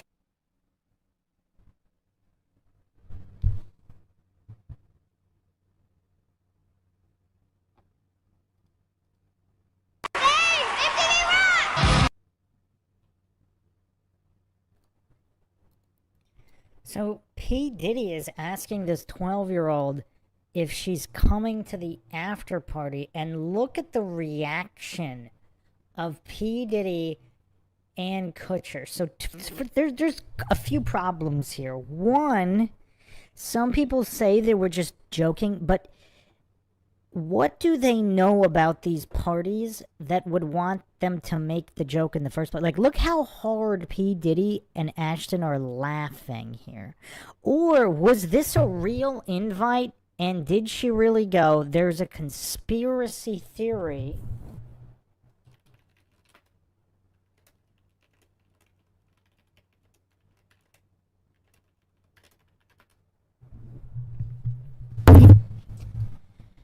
That there actually was there was a victim, an underage victim that matches the timeline here, but there's no confirmation that it's her in any way.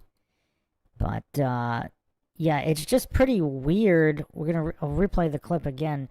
But look at these sickos here. I mean, this is just weird on so many levels.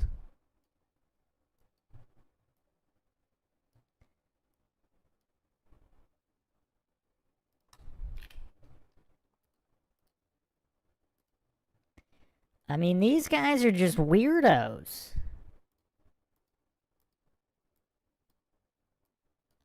Look at these weirdos.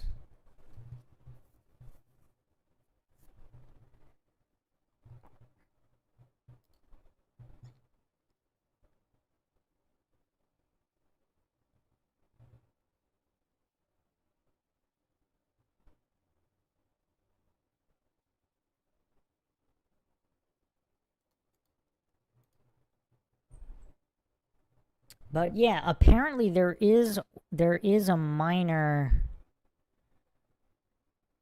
at least one, involved in the case.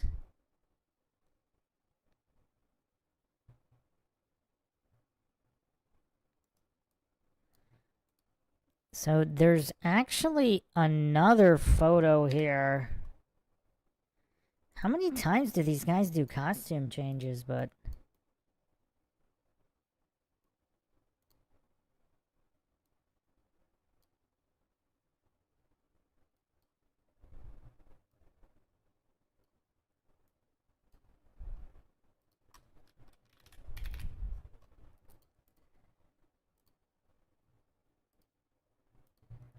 well, yeah, so they're hanging out backstage, so they've all done a costume change here. This supposedly is that same night.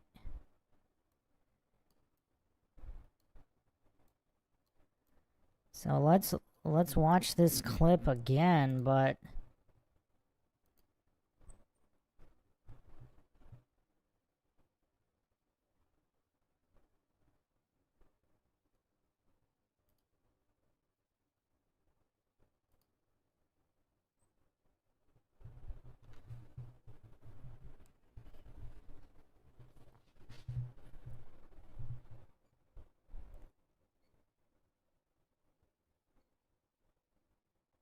so,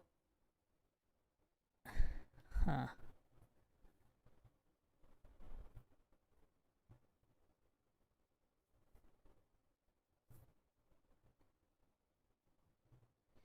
Yeah, this is weird. So she nods like she's gonna attend the after party.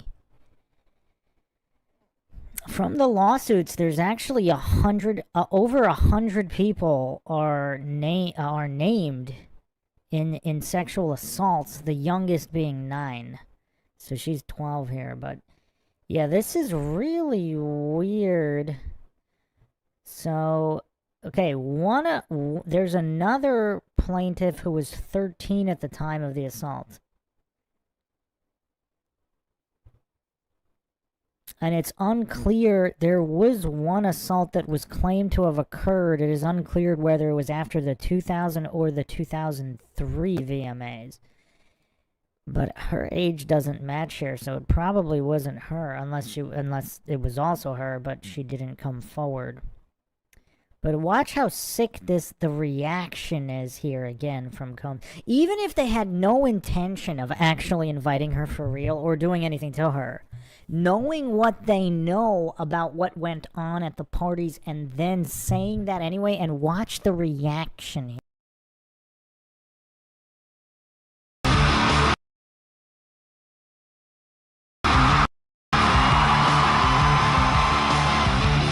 I won the MTV Movie Award. Coming to the after party tonight. Yeah. Still to come. To the after party tonight.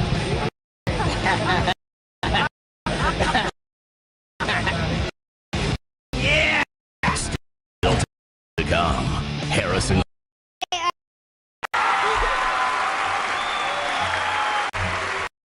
To the after party tonight.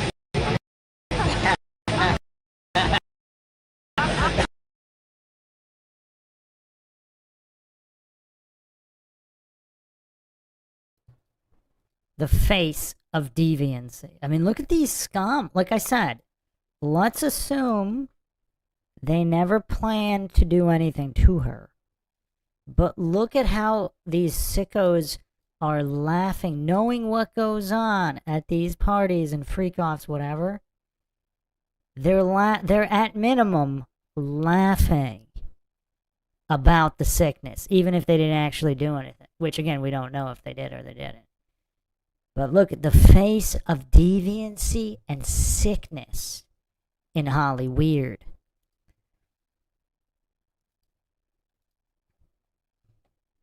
Very, very tragic. So, yeah, she died this year. But, Devi Chase.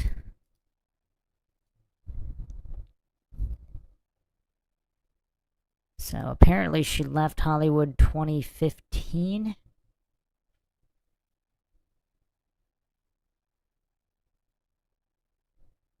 She died after a fundraising page.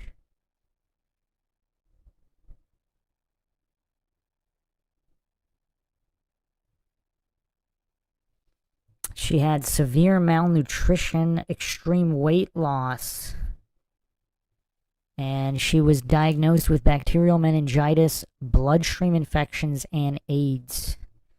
Doctors stated she did not have much time to live. She suffered from drug addiction since 2016. She was prescribed painkillers after a motorcycle accident that severely injured her back. However, her father claimed that Chase had suffered from drug addiction since the age of 13. Around 2003 or 2004, coincidentally, after the VMAs that we just watched. So that's crazy. That's definitely crazy. So she was 35 at the time of her death. Just so tragic all around.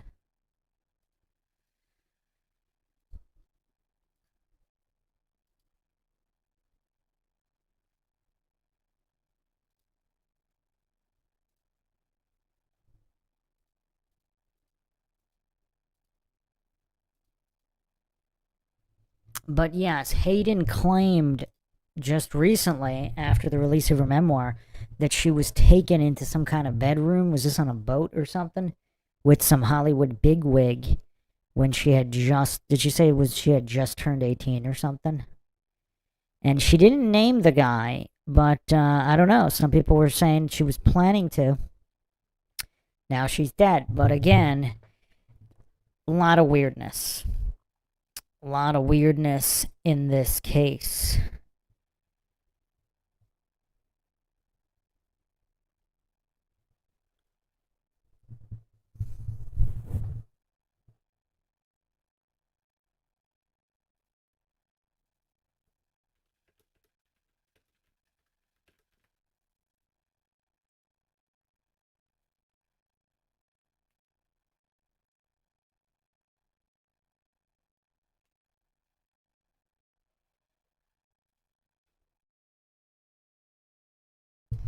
So any final thoughts here I'm sure more information will become known.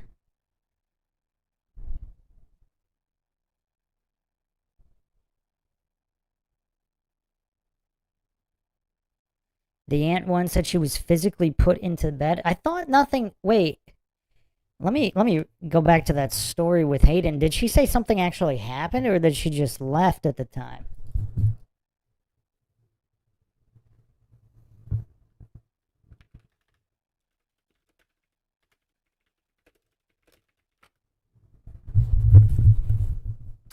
So she said a trusted female friend lured her below deck on a super yacht in the south of France into a cabin with an undressed famous British singer-songwriter.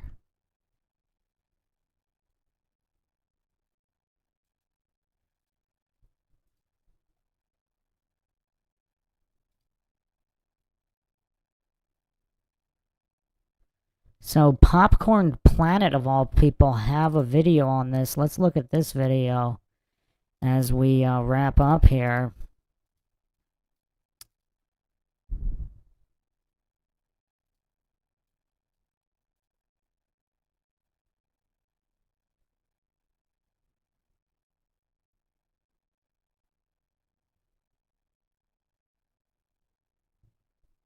You know what's also kind of sick in the grand scheme of all of this? Because women are told to, you know, be wary of men, and rightfully so. There's a lot of scumbags out there. But a lot of times they're sold out by their female friends, handlers, female family members, etc. And that's, you know, that's sick and twisted in a whole different type of way. But, yeah, you gotta always be vigilant.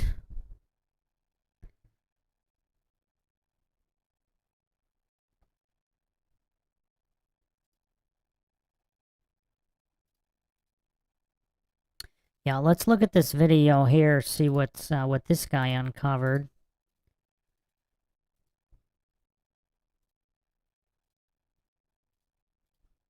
Before her tragic passing, Hayden Panettiere revealed many stories in her memoir, This Is Me, A Reckoning, about how Hollywood had abused her, including a very disturbing story on a yacht. Well, the internet has dug deep, and they think they figured out who was on that yacht.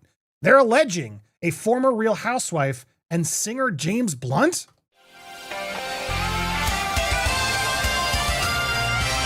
Welcome to Popcorn Planet. I am Andy Signor, and I want to say right out the gate, I am not confirming any of these theories or allegations. These are speculation and allegations that are all over the internet right now, and I'm going to present them to you. They are denying it. Well, one of them is denying it. One of them has said nothing. But let's go through this story because we shared it before. It's a troubling story on a yacht where she reveals a friend close to her basically presented her to someone very famous. And it was somebody led by somebody that I had grown to trust and see as a protector and somebody who had my back. And to be walked down, you know, down the stairs, and it was as like a surprise, presented as though it was like a surprise, and it was this very small room, and she physically put me in the bed next to this undressed man who was very famous and had his hands like this, like this was just, you know, an average day for him. This is something that happens all the time. And I waited for her to leave, and I mean that lion in me, that fire in me, that my hair stood on end, and I became ferocious. I was like, this is not happening. But I had nowhere to hide, and I bolted, and I hid wherever I could think of to hide on a boat. You can't just jump off a boat. And this was a story that horrified a lot of people, and many of us wondering, why didn't they name who it was? Well, here are the theories. Now look, there's a lot of proof that Hollywood was crushing not only her, but a lot of people, especially child actors, who they should have protected deeper, including her mom. But here is a theory. This is an allegation that this woman denies. Her name is Diana Jenkins. This is where her name came up and why many people were speculating. And if she were responsible, would she deny or not deny? Again, a question for the coincidence theorists. Assuming due to some blind items, which, to be clear, blind items are anonymous tips. They're not confirmation. They're not proof.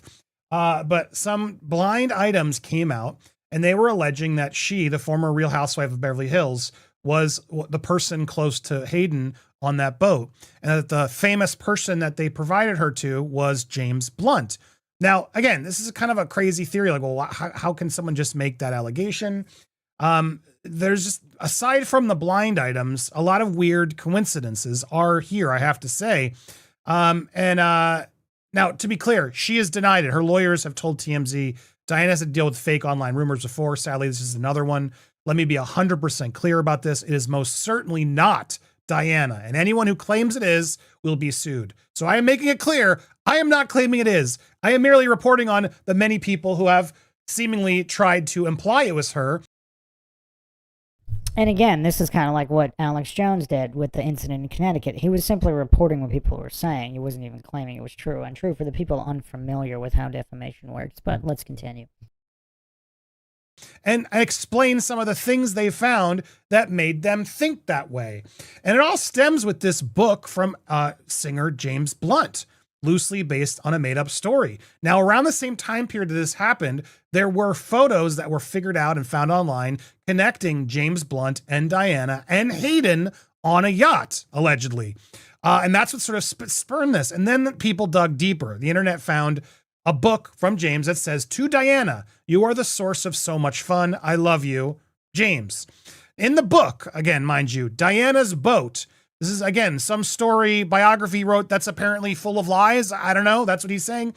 When she still had money and I still had fame, Diana Jenkins would take me to the Cannes Film Festival on a super yacht that she chartered. It was huge. When someone on shore asked what boat you were on, you could simply reply, "The big one." And the team would assemble. It would be a gaggle of gay men, a brace of billionaire wives, some supermodels, Kid Rock, and me. Guests would fight to get on the boat with us. Bono would make an appearance and sing Miss Cervejo to Diana. The designer Dan McMillan ended up being hosed down unconscious in the jet ski bay, having been sick on someone's bed. It was, if we visited a nightclub, Diana would kidnap all the professional dancers in the club and bring them back to the boat, leaving the nightclub with only with the DJ and the punters. He was comfortable enough to use the word kidnap there. This is kind of weird. I don't know much about James Blunt, but he had that one hit, right?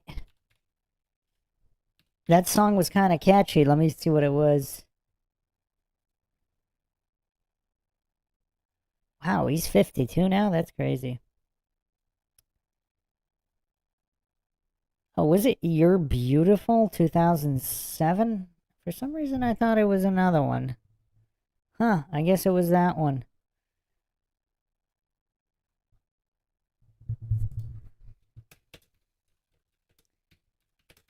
You know what? I think I'm confusing it with the other song that, wow, all the way back in 2002, the Daniel Powder song, Bad Day. I Had a Bad Day.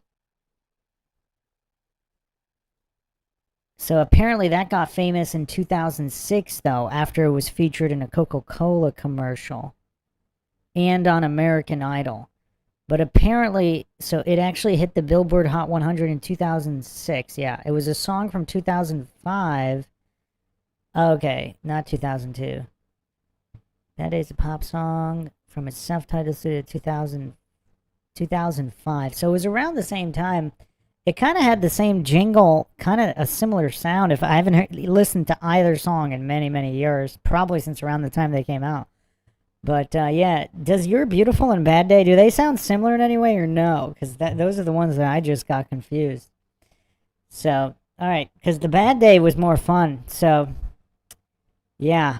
But yeah, this goof, if this story is true, You're Beautiful is 2005, so around the same time.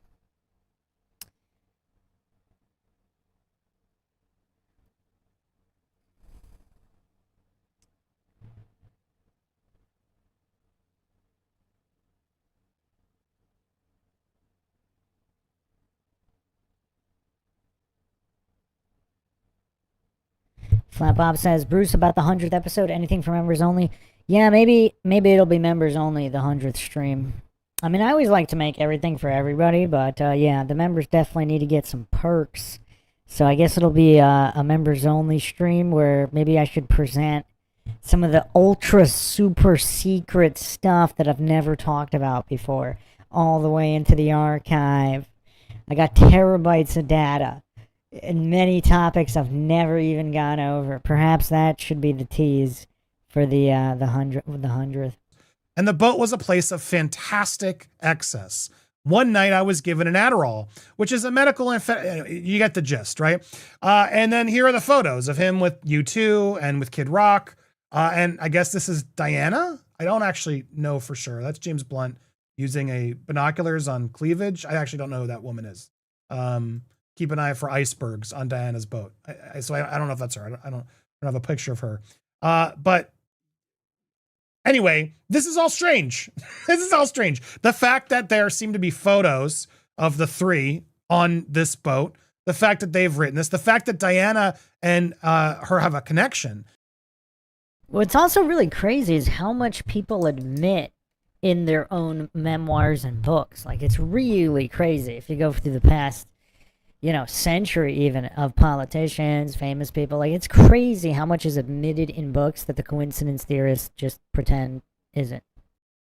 That's what's really strange as well. Now, I do want to go through something. I'm going in order because there's a lot to get through to make sure we are giving you everything on there. She has denied it. She's saying, nope, I didn't do it. I've read you that. The sleuths have it wrong. Stop saying I did this. There she is. And she actually went after NT Lawyer. She actually sued him.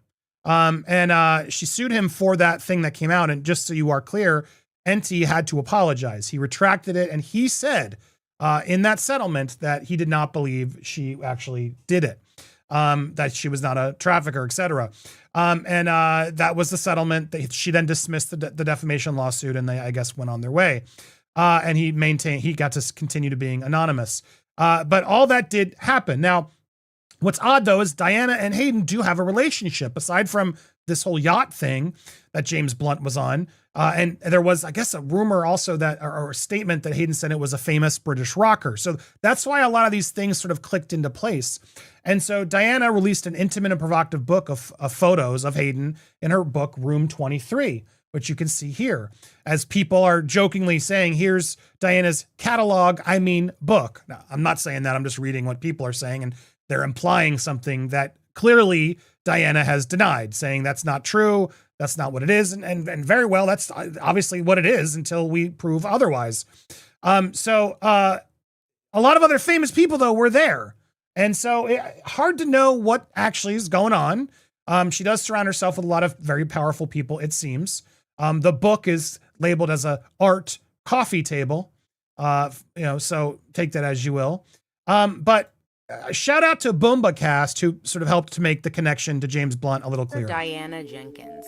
Streets are saying James Blunt is the musician that was on the yacht with Hayden Panettiere and that her friend was none other than Diana Jenkins. All roads lead to Bravo once again. James Blunt put out a book in 2023 called Loosely Based on a Made-Up Story and sent a copy of it personally to Diana Jenkins, who put a caption that says, "I'm so glad it's loosely based on a made-up story. Too scared to read it, LOL, but we did party like rock stars. Congratulations on your book." I'm gonna have to get real close to the screen here. Now, we've read the book, and so I think she shares some of these. You can go check out BoombaCast and look. She finds some more, but Diana. Here's where things get even creepier. James Blunt has not made any comment. Now, Diana's denied it. James Blunt has not made a comment. But literally 2 days before the tragic passing of Hayden, he decided to drop a new music video. Are you guys sitting down for this? If you haven't yet seen it, get ready. Tastes Like Summer. Here's a quick clip that we're going to show you of him driving around, and he's on a boat, and what's happening? He's kidnapping someone in the back of the boat. Okay, this is kind of weird. You know what's crazy? Even if it's not related, what if Hayden watched this video and it had a really negative effect, right? Right? Like, is anybody considering that possibility? Because it tastes like summer. Now, this could obviously just be very inconvenient timing. Could be very clever timing to try to jump on a rising controversy, conspiracy that he just thought could help his views. But it's also obviously causing a lot of outrage. When they show you who they are, believe them. Justice for Hayden and all the other victims. This is a confession. This man is just rubbing it in our faces. When will people realize these celebrities are exactly the way they show us? Justice for Hayden. This is sickening. People aren't having it because not only does this whole video show him dancing around this kidnapped person, which is so creepy. I don't understand the humor here. It's not funny. Yeah, I don't get it either. Why would somebody make a music video like this and it tastes like summer? Is that not some kind of Bohemian Grove, satanic cannibal sacrifice type insinuation? Like who would make a music video like this? It just seems dumb. Either dumb or some kind of weird revelation of the method mockery. James is doing. He then takes the guy out for a meal. And turns out the meal is him. You are the main course.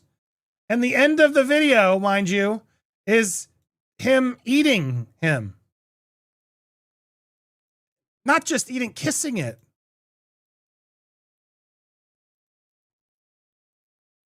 Now, again, this isn't a confession.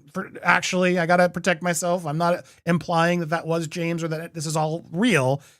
But my God, dude, you got to make a comment. This looks weird. This looks weird. What? Why are you kissing the meat? Why do coincidence theorists all get so triggered when somebody merely says, this looks weird? It's like they have this nothing to see here attitude, no matter what, to toe the propaganda line. To bootleg. I am so creeped out by this. What's going on? This doesn't help your case. Again, I wasn't there. I don't know what actually happened. I don't know if the story Hayden's telling is fully true. I don't know.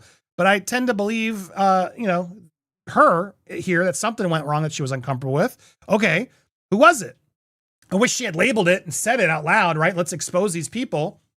But, yeah, what do you think of all this? Now, again, don't get it twisted. Diana has said, it wasn't me. It wasn't her. So Diana's saying it's not her. Diana did have a relationship with her. James Blunt also was on a yacht with them. What other British rocker at the time who's famous? You got to remember that song, You're Beautiful. It was huge. He was hugely popular around that year. Wow, this guy actually can hit notes. Is this guy a singer? He hit that. In time. So he was very famous all through American Idol and who's famous. Was on a yacht with them.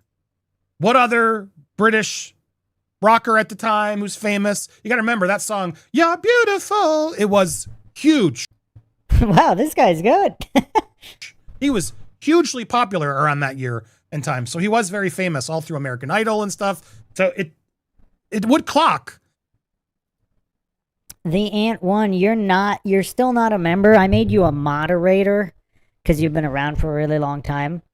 The member is the star next to it. I actually don't think they should allow the channel creator to just, give memberships, but apparently I can't.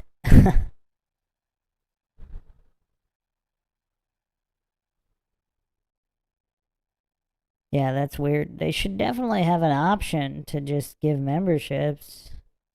It's really dumb.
Actually, I can. Let's see if... Do you have memberships enabled? So it won't let me to give them to whom, but, let's see.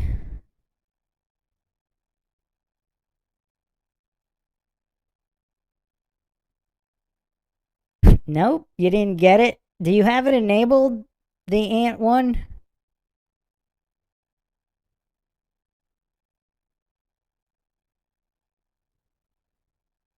Jeff U1P, do you have it enabled?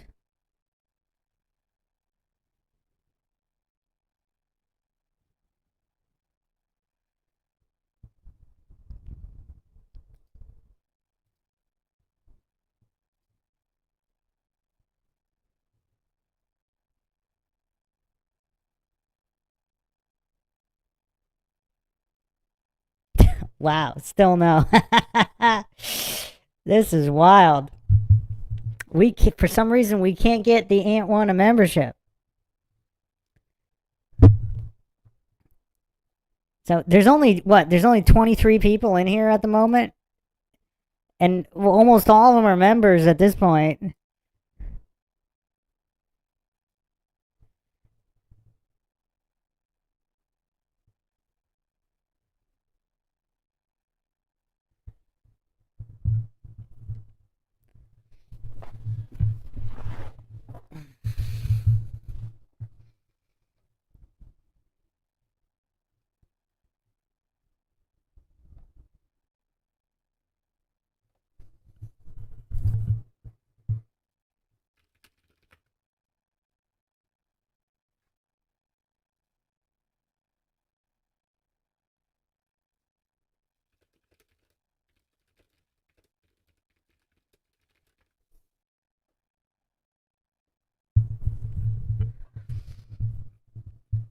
So go to the join.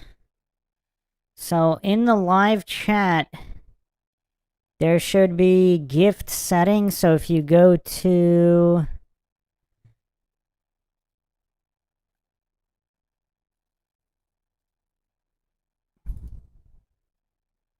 either the dollar option there on gifts, and it should be click the dollar sign, and there should be membership gifting, should bring up that gifting options menu.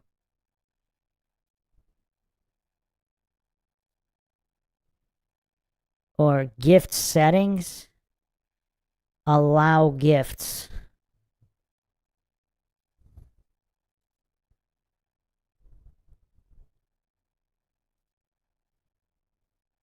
Yeah, we're about wrapping up, Jeff U1P anyway. We're going to wrapping this up right now.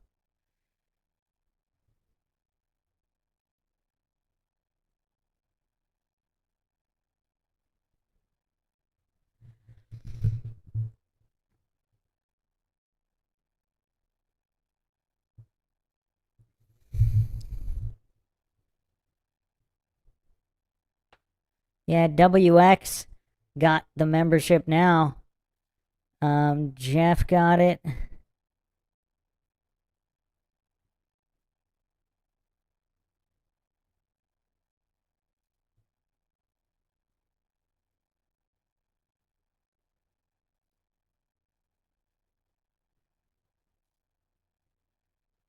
Yeah, for some reason it doesn't. Oh, Mr. One to One, do you have memberships enabled? What is going on here?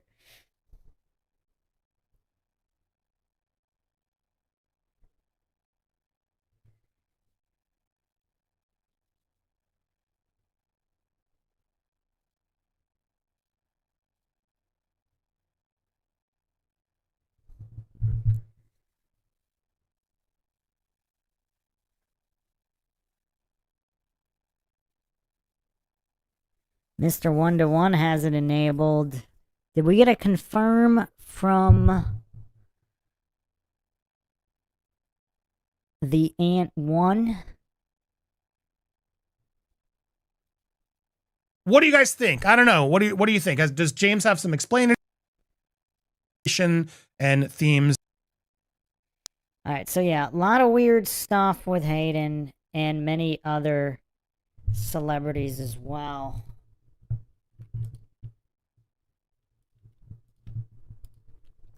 Just too much to go over, really. But yeah, we're going to wrap up as well. Thanks everybody again for joining us. Flat Bob, it does not allow me to gift it to a particular person. It's just random. The Ant One says, I went to the settings in gifting, and apparently the switch is on.